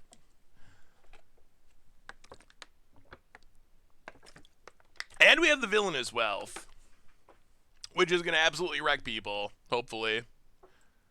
The question's going to be, what do we cut? What do you think, chat? What are our worst cards? So this is actually a 3. Huh. Wow, Genesis Wave? Would just be all the waves? Genesis Wave probably kills us, I think. Crosses is good. It's not an ETB, but it's good. Can Trickery ourselves. We do have a ridiculous number of 6 mana cards. We don't really have any way to get things back from our graveyard. We do have a lot of 6s and 4s. I think it's probably Crosses, honestly. I've come around. Grudai feels a little too risky for what we're doing. This has just nothing. I mean, let's take Regisaur in case we run into aggro. Like the standard sideboard plan, bring in Regisaurs as a blocker. Cavalier Knight? Cavalier Knight's not bad. Kalvori. I just don't... How many legends exist in our deck? Kogla's a legend. Turgid, I'm not sure we're going to actually play. Yarok, Karuga. Oh, maybe there's enough. Well, alright. Take Cavalier. Let's take Living Death. I don't know if we'll main deck it, but let's take it. Bestiary in the sideboard. What does this do? Flash, Cascade, Reach. When it enters the battle, put 3 counters on each of any number of target creatures that enter the battlefield this turn. I guess that's not horrible. Innocent Blood for the sideboard. All right. I mean, this is a deck. This is a deck. I kind of like where we're at. I don't know if I like this curve, but we do have a lot of ramp, and we got card draw, and we got a Panharmonicon. Recluse is really weird. I'm not sure if it's good in our deck or not. So we got to do a bunch of cuts. We have to cut at least 6 cards. So we're not cutting ramp. We're not cutting card draw or Panharmonicons. So those are going to be safe. So that's safe. That's safe. That's safe. Card draw. Thassa, one of our key cards. Probably shouldn't cut too much removal. Removal. I don't think we need End-Raze Forerunners. I don't really like End-Raze Forerunners. Tergrid I don't think does much of anything. We probably have enough removal that we don't need the Wrath in the main. Kasima can probably go. Villainous Wealth I want to keep just because I like it. It's probably cuttable, but when it enters a battlefield, put 3 +1/+1 counters on each of any number of target creatures enter the battlefield this turn. It is pretty sweet with Thassa. Like, just Blinky every turn to get 3 creatures on whatever you play. If you're not playing the board, why play THT? Wait, what's THT? All right, we can go down the spider. Sideboard the spider.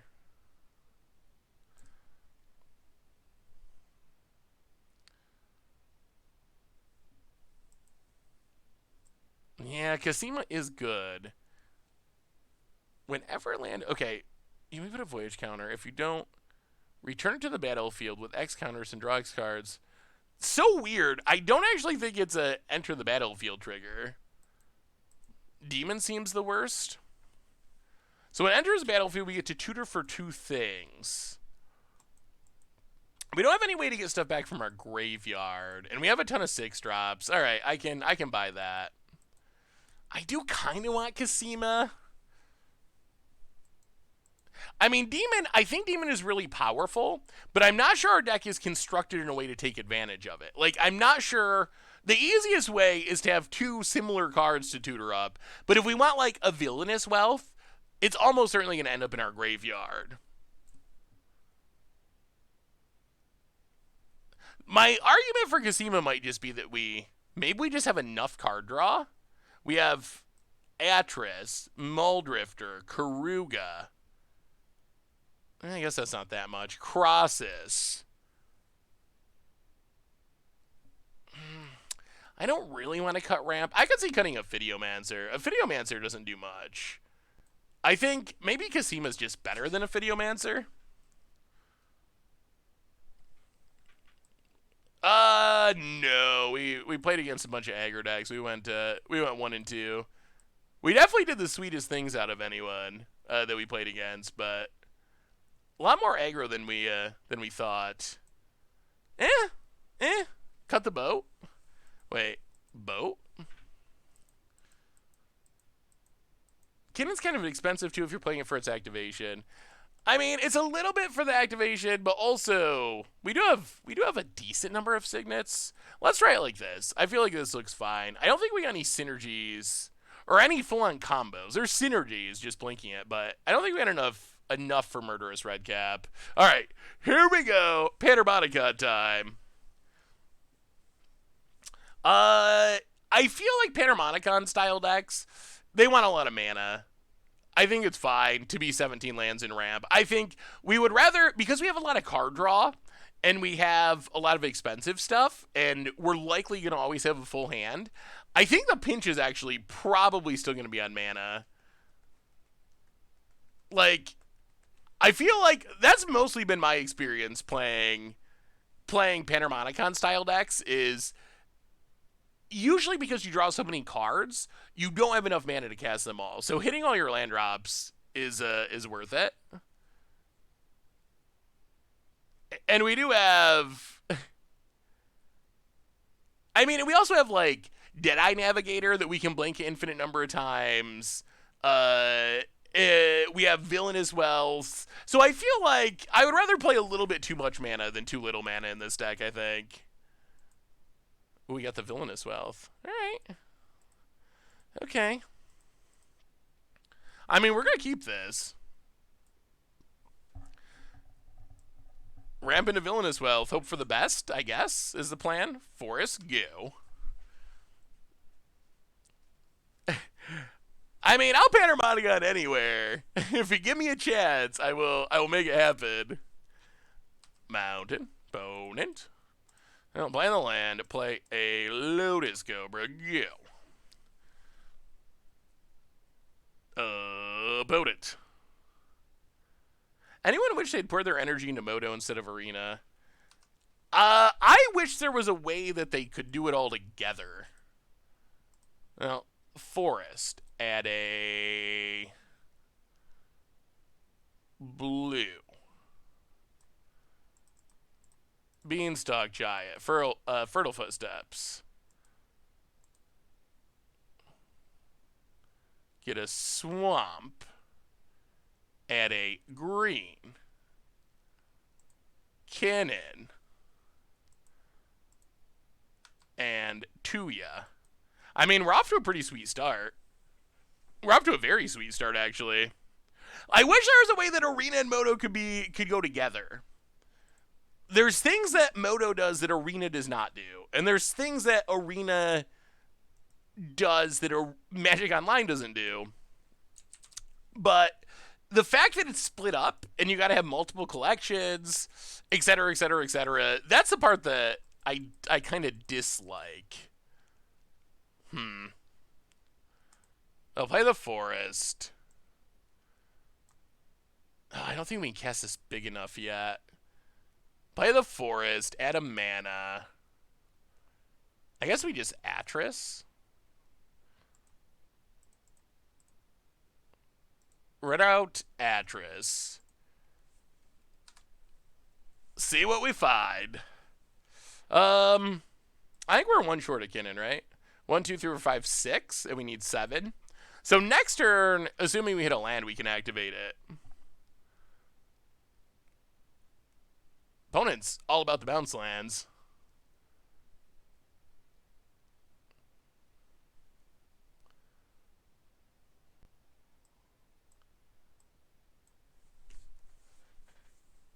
Yeah, no, that's no worries. I don't know what. Do you think there's any way they could put it together? The one good thing about Arena's economy is the chase rares are equally valued with trash rares. Nobody wants to spend 70 on Forced Negation. Wow, what is this one card?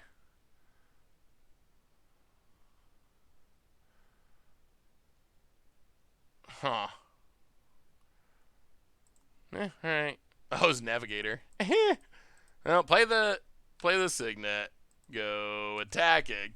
So, I mean, that goes both ways, though. Like, yes, upside of Arena is your $70 Force Negation is the same price as a Jank Rare.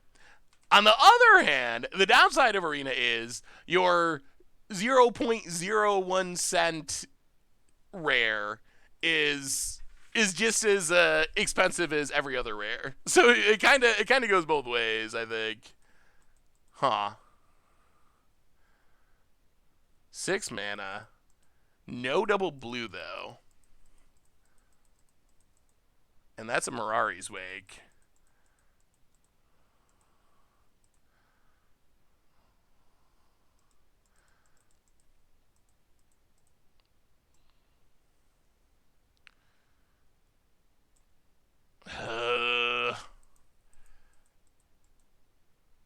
Yeah, we still have double. Oh, you're right. We do have 7 mana, don't we?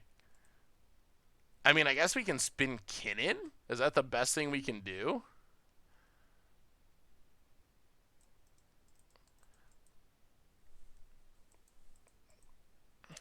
I think spinning Kinnan's better than playing Giant. Maybe we just spin Kinnan at instant speed. Like, there's no reason we gotta do this now, right?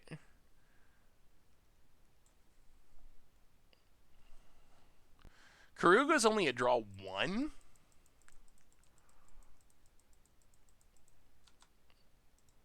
Well, let's smack ya.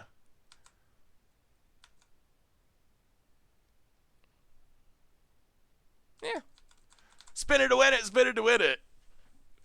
Yeah, Kogla can get the enchantment eventually, though, but it has to attack. Opponent. So much mana. 6, 7, 8, 9, 10 mana. Well, let's see what they got. They got the mana. What are they going to do to us?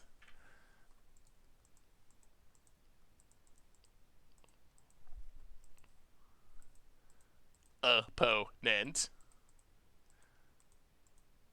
Yeah, we were a little light on dual lands. Yeah, I would like more mana before we wealth, but... Alright, here comes something scary. Alright, opponent's got the Wanderer. Into... Oh, God. Fire Emancipation. Okay.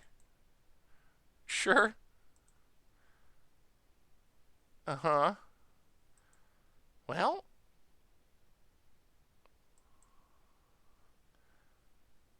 Well, now we need this Kinnan to hit, or else we die to Maelstrom Wanderer. Opponent. Alright. Well, save us, Kinnan. You are our only hope. We don't have double blue for Dream Eater. That's the issue.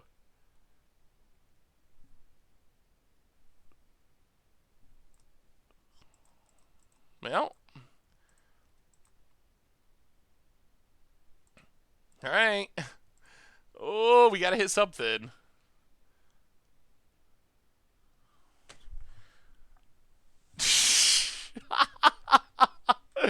Wow, that's unlucky. Alright. I mean, we only have 18 non-human creatures in our deck. Well, I guess not quite, but almost. Wow, that's so unlucky. Yeah, alright. Fair enough. Well. Huh.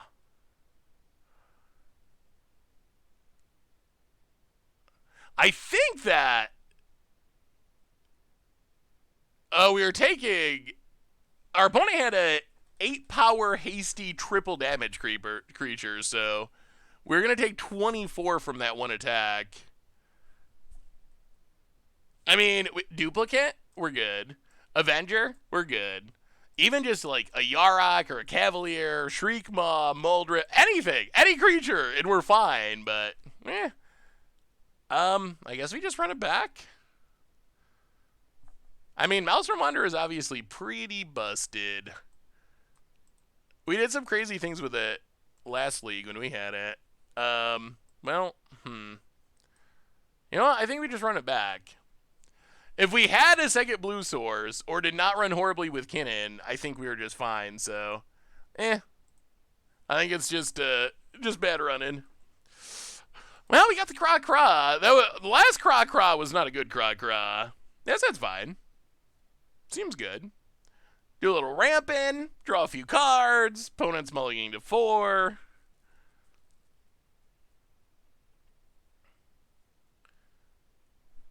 All Kinnan's fault. All Kinnan's fault. I blame Kinnan. For his go. Yeah, I was wondering about... we could bring in the Sundering Growth. Maybe it's worth it. But then we'd have to cut fun cards. Oh, man. If we can get enough mana, Villainous Wealth should be sweet. Well, Signet, go. We can steal the Fire Emancipation. Opponent. I mean, I think that Crosses is good in this deck. Like, it's awkward that that was the only creature. Like, in theory, with 19 creatures in our deck, we should be seeing 2, 3 creatures every Kinnan activation. So, I think that was just, like, horrible variance. To have 4 lands and our 1 creature be the only creature that isn't good. So, I don't think it's enough of an issue that we'd want to, like, cut... That we'd want to cut Crosses or anything like that. I think it's just a bummer. Opponent. Cut Crosses as punishment. Maybe we should have, just to send a message. It's going to be good here, though. I mean, It's basically a better Muldrifter at the moment. Bigger Muldrifter. Crosses, draw some cards. Pass the turn. Yeah, opponent's gonna have a little bit of a tough go with just not having much mana. Oh, we had to spin something off of a Kinnan, and we hit 4 lands in a Hydroid Crosses and lost because of it. 1, 2. Kinnan.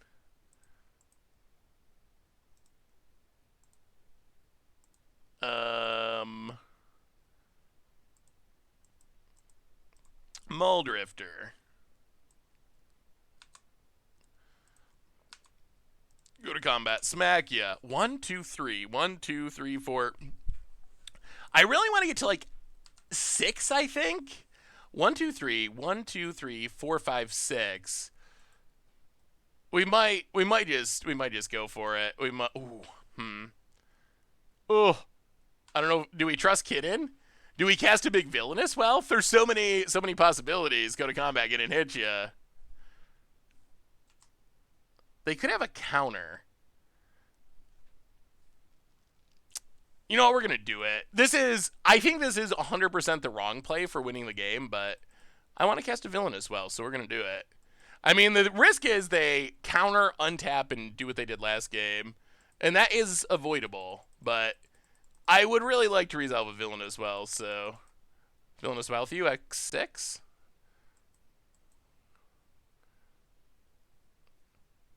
Give us some goodies. No counters.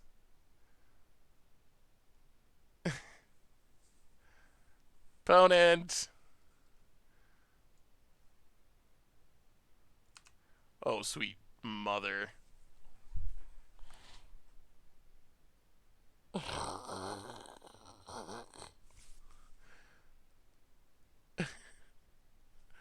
Oh, well, we knew it wasn't the right play when we did it, as far as our win percentage, but was not expected to get punished that hard for taking the fun line.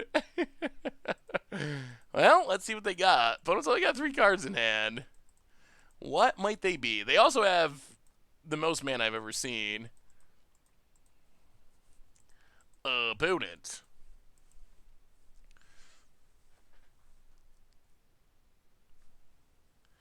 Alright. Well, now they have the most mana I've ever seen.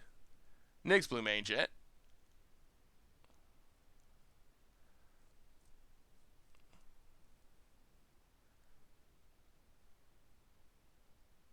Seriously? What a hand. Alright.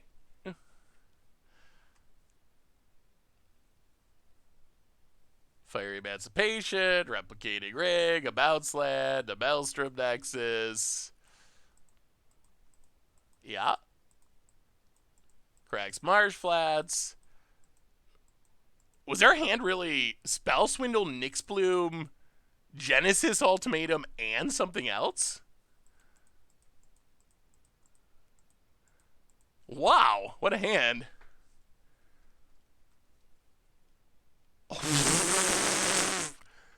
You have to be joking.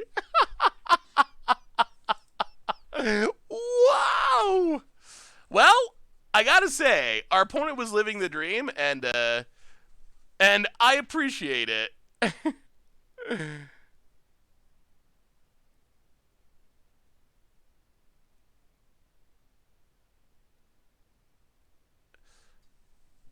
Oh, you should have seen our deck last league.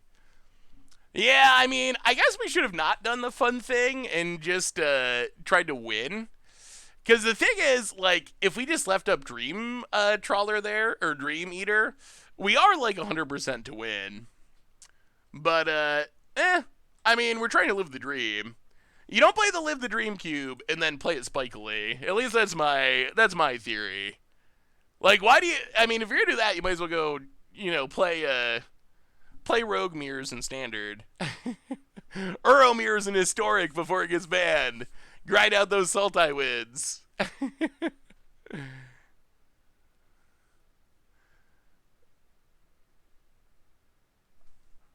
All right, come on about it. We also might have been a little bit of a disadvantage because our opponent was watching the stream earlier, so they weren't ghosting or anything because they had said, "Oh, I better turn off the stream when we gotta do our badge." But they might have known that villainous wealth was a possibility.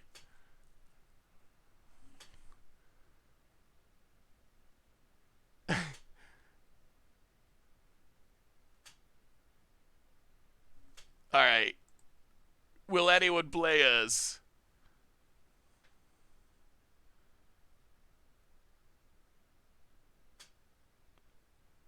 Oh, I will not miss Uro. I would be so glad. Hey, good gamesy, man. Your deck looks sweet. Your cascades were a super seller for sure. Melzer is a pretty busted card. We got brutally unlucky in game one with that cannon flip.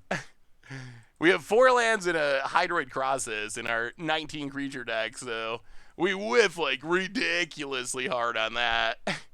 And then in game two, we just wanted to cast Villainous Wealth. We had Dream Eater in hand, so I'm pretty sure we were like 100% to win if we didn't cast Villainous Wealth, but you don't draft Villainous Wealth and then not cast it when you get a chance, so. Good games. Now, Watery Grave, go. Ever going to be making Pauper content? I mean, I think it's possible that some Pauper slips in now and then.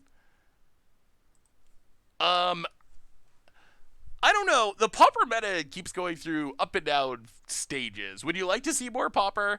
I think part of the challenge is there's just like there's so many formats, and everyone has formats that they like, and there's just it's not. Oh my goodness, so many lands, so many lands. There's so many formats, and everyone has their favorite format, which is awesome. But that's kind of the challenge, is figuring out how to prioritize that. There's because you have like standard, modern. Those are in historic to a lesser extent. Those are probably the most popular formats. And then you have opponent's got a little craw. And then you have like Pioneer, which was popular and then really dropped. But some people constantly ask about Pioneer. And there is Pioneer coming up in the near future. And then you have Legacy, which we do once in a while, but is not like super popular, but some people's favorite format. And then you got Pauper. Just so many formats to get to. But yes, I am sure there will be more. I'm sure there will be more.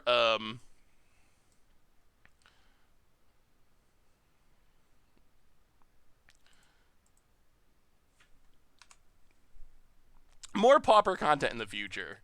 I don't think it's Penny Dreadful, Kamigawa Black Tiny Leaders.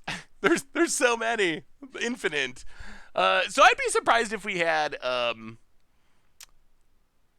if I personally had time to do a weekly Pauper series, but I do hope to sneak in some Pauper and also some Legacy, some series TBD action. So instant deck techs, I mean, let me know what you think. My thinking with instant deck techs was that they had lost a lot of their value. This is actually something I've been wondering about with Budget Magic too, honestly, lately. So why did instant deck techs go away? And the answer is, essentially, I didn't feel like they were offering much value anymore. I feel like when they started, I feel like instant deck techs offered something that really mattered. Like, I would dig around through tournaments to find unique decks that people hadn't seen and do a deck tech. I thought that was like actually providing a service of some kind to the community. But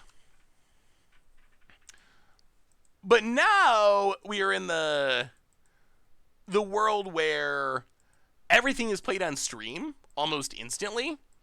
And there's so much content going on that I feel like it's lost a lot of its value at this point. Another Battle of Beards would be fun.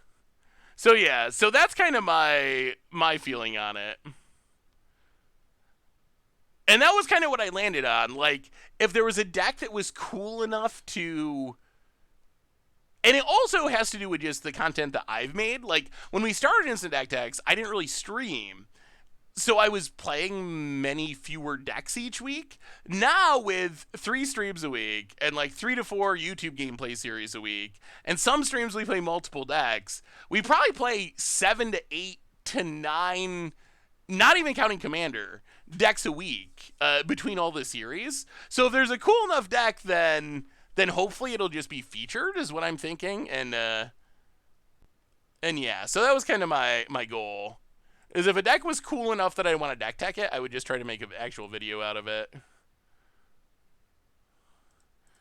Wait, we can play the Signet, right? Play the land. 1, 2. Play this. 1, 2, 3, 4, 5. Okay. Well, Signet. I mean, I think we have to kill the Aketra or we're going to get wrecked. Cavalier of Night.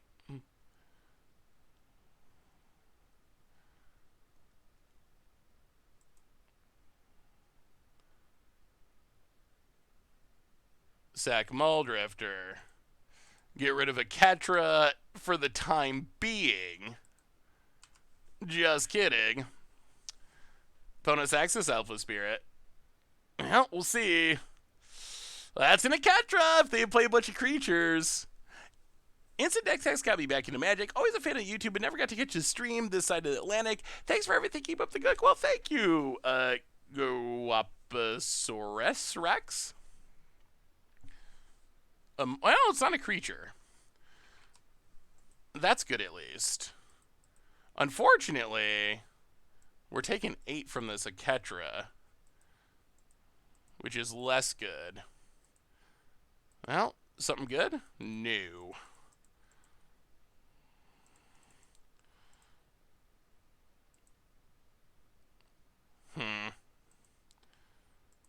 Well, play Karuga.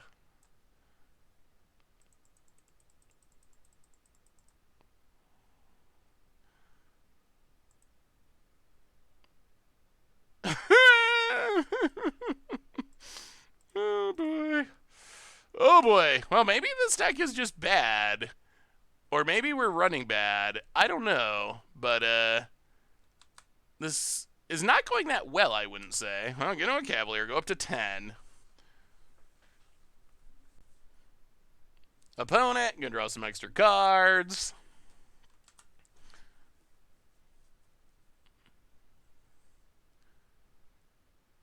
I feel like there's spicy brews left and right these days. Maybe it's content overload. Oh, I mean, I think there's lots of spicy brews, but like 5 years ago or whatever, when we started doing Instant Deck Techs, there just wasn't so much content. Like 5 years ago, I could like dig through the deck list, find a infamous small Japanese tournament deck, record a deck tech, post it 2 or 3 days later, and the deck would still kind of be like new and fresh and people would be excited about it. However,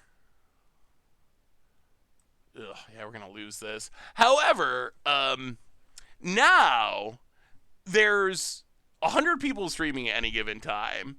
There's 3 times as many YouTube channels. Oh my, okay. There's 3 times as many YouTube channels. So if there's a cool deck that shows up in the tournament results, odds are you've seen someone play it on stream within like a couple of hours of it actually being posted somewhere. So I felt like doing a deck tech, it was just kind of old news a lot of the time. With how much things have sped up in the Magic world and the content world over the past few years. So that was kind of my. Let's bring in this Living Death. I don't even know if that's gonna be good, but we're gonna bring it in. Bring in Living Death. I mean, we gotta.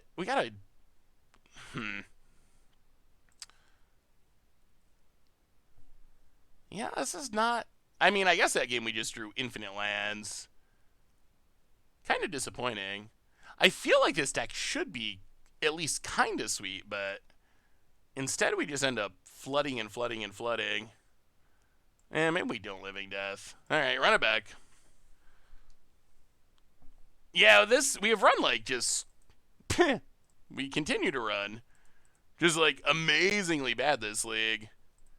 But I mean that's Magic. I swear I was working on earlier today. Well, we are in our like fifth game, and this is the first time we've seen Thassa. We have not seen Yarok, and these have not been like turn 2 games. They've been like relatively long games of Magic. I swear to hey, what's up, Achilles guy? How are you? Try the spider. Well, maybe we'll see about bringing it in for our last gamer match. Well, let's get down Atris. I was trying to record, or trying to tune and build against the odds for next week today, and I swear it was driving me insane. I swear I had like 7 games in a row where I was playing a 26 land deck, and I swear there were 7 games in a row where I had a 2 land opener and did not draw another land for the rest of the game, and ended up just scooping it up. So Magic, it definitely has a decent amount of variance. Wow, that's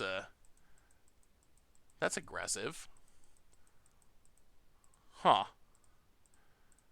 Well, interesting. Huh. I'm very surprised by that. I don't know if we Kasima or Omenkeel. I guess we obviously Omenkeel, actually. Omenkeel. Because we can always blink it with Thassa. We are going to have to find a way to crew it, but... Bira, welcome to the Fishbowl. Thank you so much for your subscription. Big super for you. Thank you, thank you, thank you. Just putting out my guess, Yark will double trigger that puts counters on Kasima, but not the draw one. Maybe. No green mana. That's also awkward. Well, Thassa. Play a land. Losing those 2 forests is actually, like, devastating us. The bad runnings continue. I mean, we need green mana. I feel like being able to hopefully steal a land and then blink Omenkeel with Thassa and have it come back as Kasima is our best bet. Angel of Sanction. Well, I mean, either we draw something or we don't. Kasima's Scapeshift would be a lot of card draw, that's for sure. Well, Dream Eater's not the worst. We'll see. Opponent could have a counter, I guess. You never know. We've gotten hit by some weird random counters, that's for sure. Opponent. Footsteps. I mean, what we want to do is just Dream Trawler end step, bounce Angel, get back Thassa, and then proceed to take over the game and bounce everything, essentially. Opponent passes.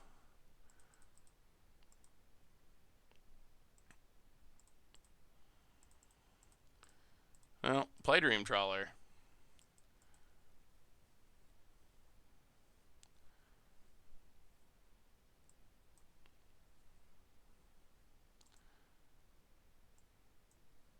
Yes. Graveyard.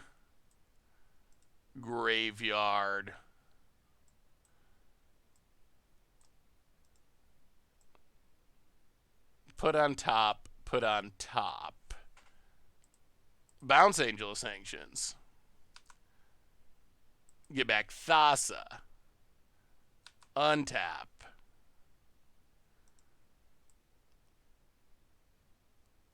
Play the Rot Farm. Pick up a land. Crew Omenkeel. Go to combat. Hit ya. Opponent takes it. Oh, we got 2 lands. That's also not bad. End of turn. Thassa. Blink Dream Trawler. Dream Trawler. Put on. Put in the graveyard. Put on. Ugh. Put on top. Put on top. Put on top. Bounce Oblivion Ring. Get 2 pretty busted cards. Okay, now we're in shape. The Starman DX. Welcome to the Fishbowls. Thank you so much for your subscription. Big soup cheer for you. Thank you, thank you, thank you. I feel like we're just so far away from casting Sundering Grove. And hopefully far enough ahead that it doesn't really matter. We'll see. Yeah, we'll take pile 2. Stop on our opponent's upkeep. Tap the elves. And, well, let's see what our opponent can do. We know they can exile stuff. They have a bunch of removal. Will it be enough? Yeah, I think we definitely tap it down. Not really much of a reason to bluff, I don't think. Opponent, Angel Returns, going for what? I mean, we will find Villainous Wealth eventually. That is a thing we will find. Well, I gotta get rid of the Street Meter, I think. Alright. Oblivion Ring. Opponent's down to 2 cards. Ooh, duplicate. Oh, wow. Okay. That might be a game-winning draw. Actually, I guess we can get a land first, right? 1, 2, 3. Footsteps. Get a forest. Play the plains. Duplicate. Snipe Angelus Sanctions. And this is what our decks want to be doing. Duplicate Angelus Sanctions. Get it out of here. Yeah. Get back Thassa. Crew.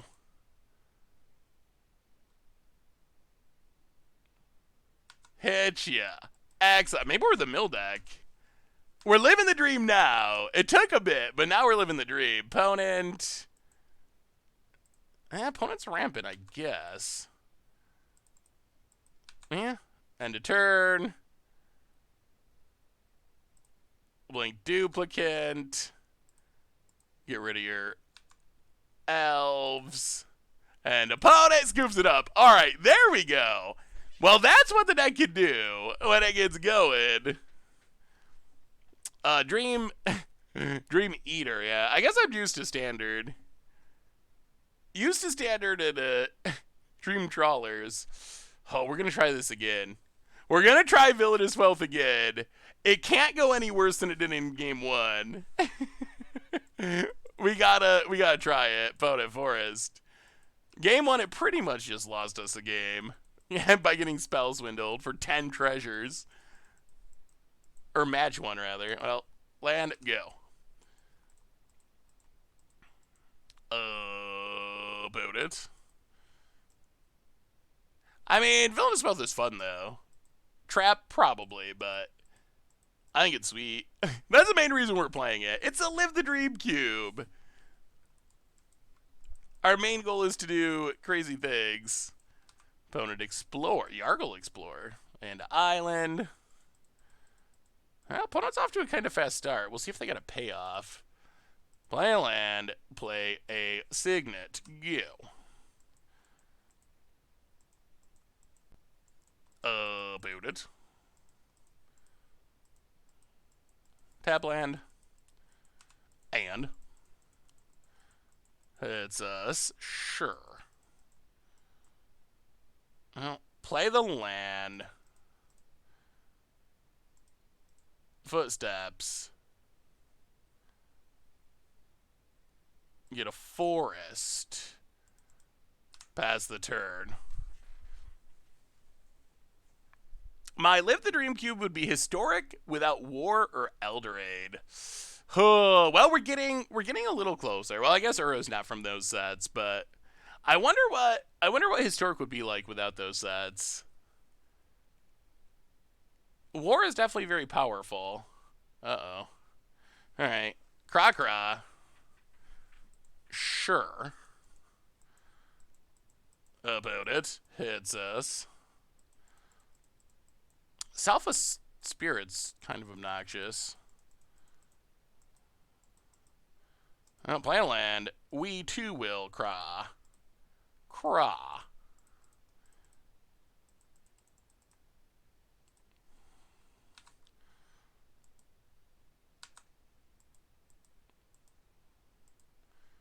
And, yeah, pass the turn.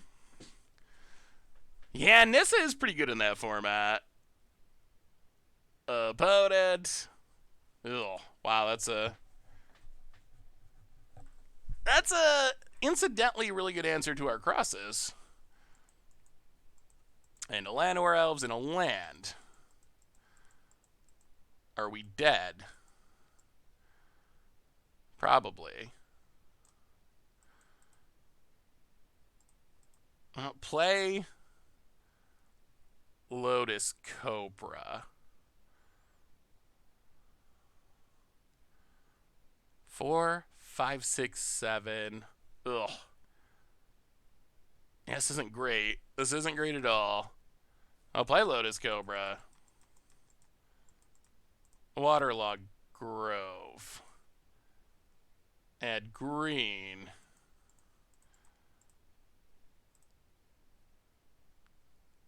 Kogla.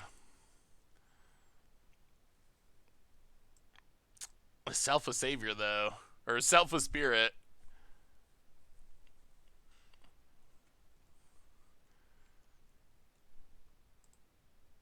Well, remember they have Selfless Spirit, so Kogla is only going to trade with a Selfless Spirit.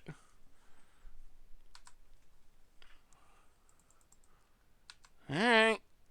Well, we'll see. If we get to untap and we're not dead, which is not a given, we are going to try to cast a big villainous wealth. Opponent, Immortal Sun, lethal, sure. Oh, well, we'll finish it out, but I gotta say, this is not run super well. Disappointing. All right, last round. Can we cast a villainous wealth that does not get spell swindled? Kind of weird because I actually felt like this deck was decent, but it's Magic. Making you sad, long shot. Hey, that's Magic though. The 3 on the Mayhem deck was sweet. Although, ironically, we ran into multiple people that were just playing Legion War Boss aggro, which is very strange. But we definitely lived the dream. I feel like Sunder needs a main board spot. Really, you think just blowing up an artifact or enchantment is that good? I don't know. I mean, I guess I would imagine it would probably be fine in the main deck. Well, we'll see. See if we even get this. See if we even get to do one more round. Maybe that's just the end.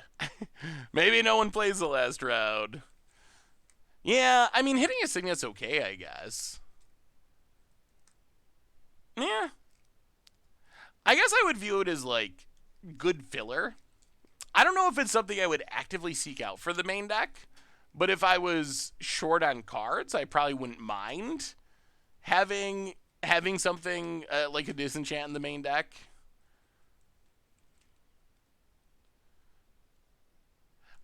I think if you had more synergies with it, or like we saw Goblin Crate Maker, stuff like that, I think, or Kolaghan's Command, stuff that kills an artifact and has more utility. But we don't really have anything to populate, so in our deck it's just like a hard to cast Naturalize, essentially. But maybe that's still good enough. Huh. Well, maybe once you lose your first 2 rounds, that's just the end of the draft.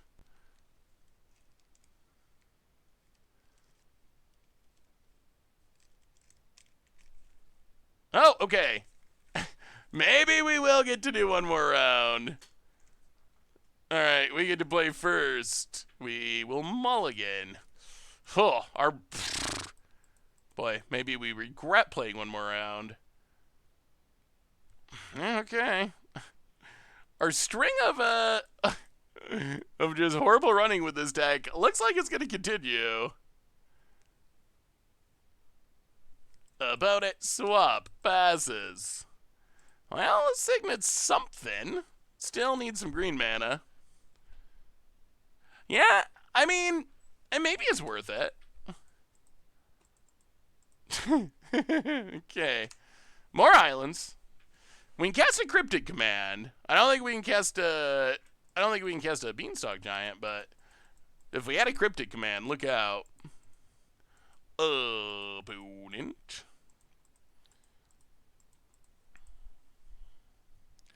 Solemns. Well, play Kasima. Go. Opponent. Yeah, can't evoke a Solemn, but at some point. Or maybe we draw land and we can actually cast Shriekmaw. Or maybe we die to a Crater Hoof or something in a turn. Opponent has a Chupacabra. Okay. Well, let's see if we can draw some manas. Opponent gets in, hits us. We will pass the turn.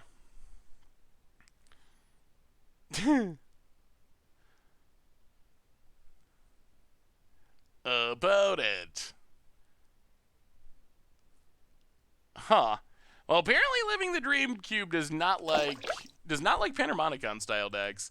10 Amity, welcome to the Fishbowl. Thank you so much for your subscription. Big super cheer for you. Thank you, thank you, thank you. Opponent nissing up a land.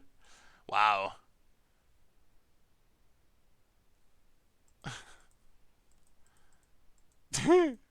Okay.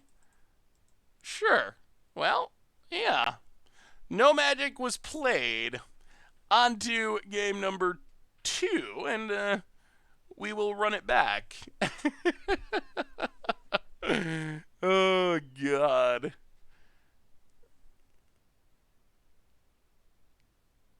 I mean, don't trust my pronunciation. I could also be the one pronouncing it wrong.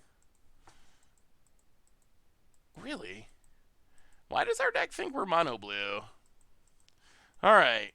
After a ton of mulliganing, we have another hand that will probably not cast a spell.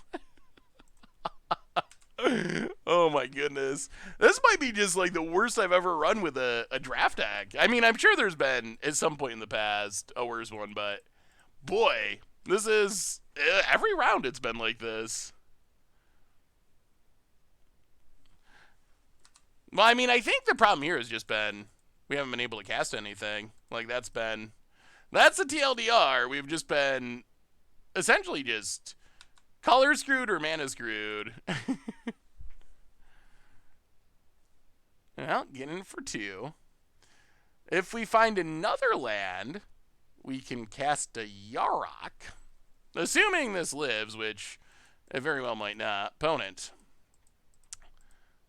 Feels like they're trying to cast a Chupacabra, maybe? Well, or Voracious Hydra, sure. Well, there goes the Cobra. Can we draw a land? Alright, more forests. And go.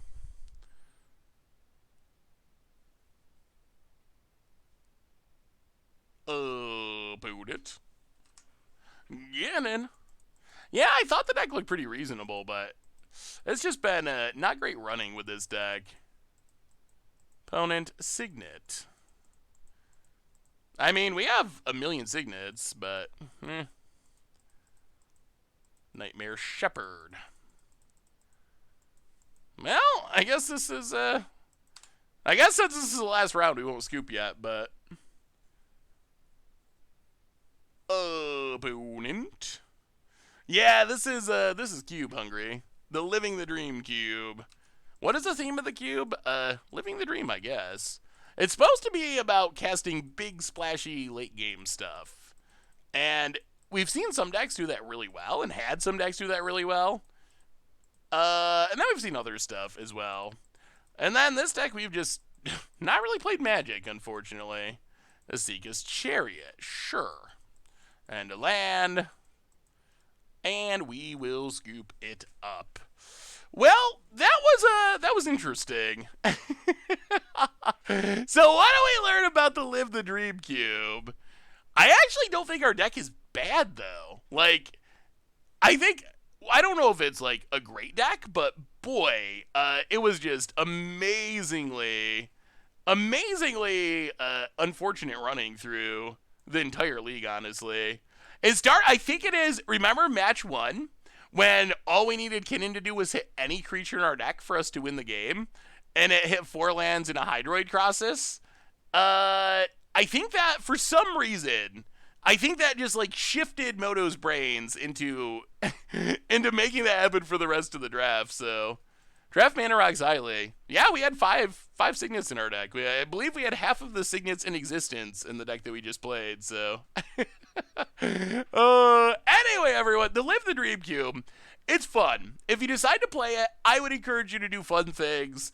There's plenty of cubes if you want to play Mono Red Burn, or if you want to do, like, whatever, janky beatdowns. This is a cube where you can actually do fun things if you focus on it. So if you decide to give it a shot, try to do something crazy and different, because there's tons of vintage cubes and legacy cubes where you can do that other stuff. But this cube has the ability to do some unique things, and we saw in our first deck the crazy turns where we'd play like our entire deck with ultimatums and with Maelstrom Wanderers and just go off. So it seems like it's really fun. But anyway, that has been Living the Dream Cube. We lived some dreams. We also got mana screwed a bunch.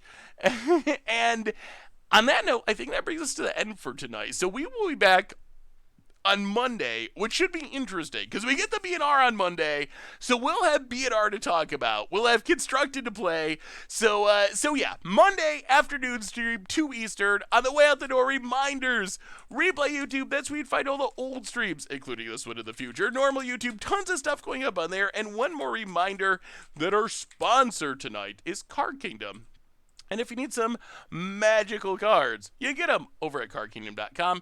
Even get a free Scoop Soldier sticker. Just let them know in your order notes that you want one, and they will hook you up. So thank you to Card Kingdom for supporting the show. Most importantly, thank you to all of you. Like, seriously, y'all are amazing and awesome, and I appreciate y'all so much. Like, seriously, I love y'all. I hope you have an amazing weekend. No matter what you're doing, if you're magicking or not, doesn't matter. I will hopefully see you on Monday. So until then, everyone, have a great night. Have a great weekend. Thanks for hanging out, and yeah, I'll talk to you soon. Does Earl being banned change the Pioneer release vids? No. So I'm still just going to publish it because I've already recorded it, but I think I only played against Earl once. But anyway, everyone, have a great night, and yeah, I'll talk to you soon.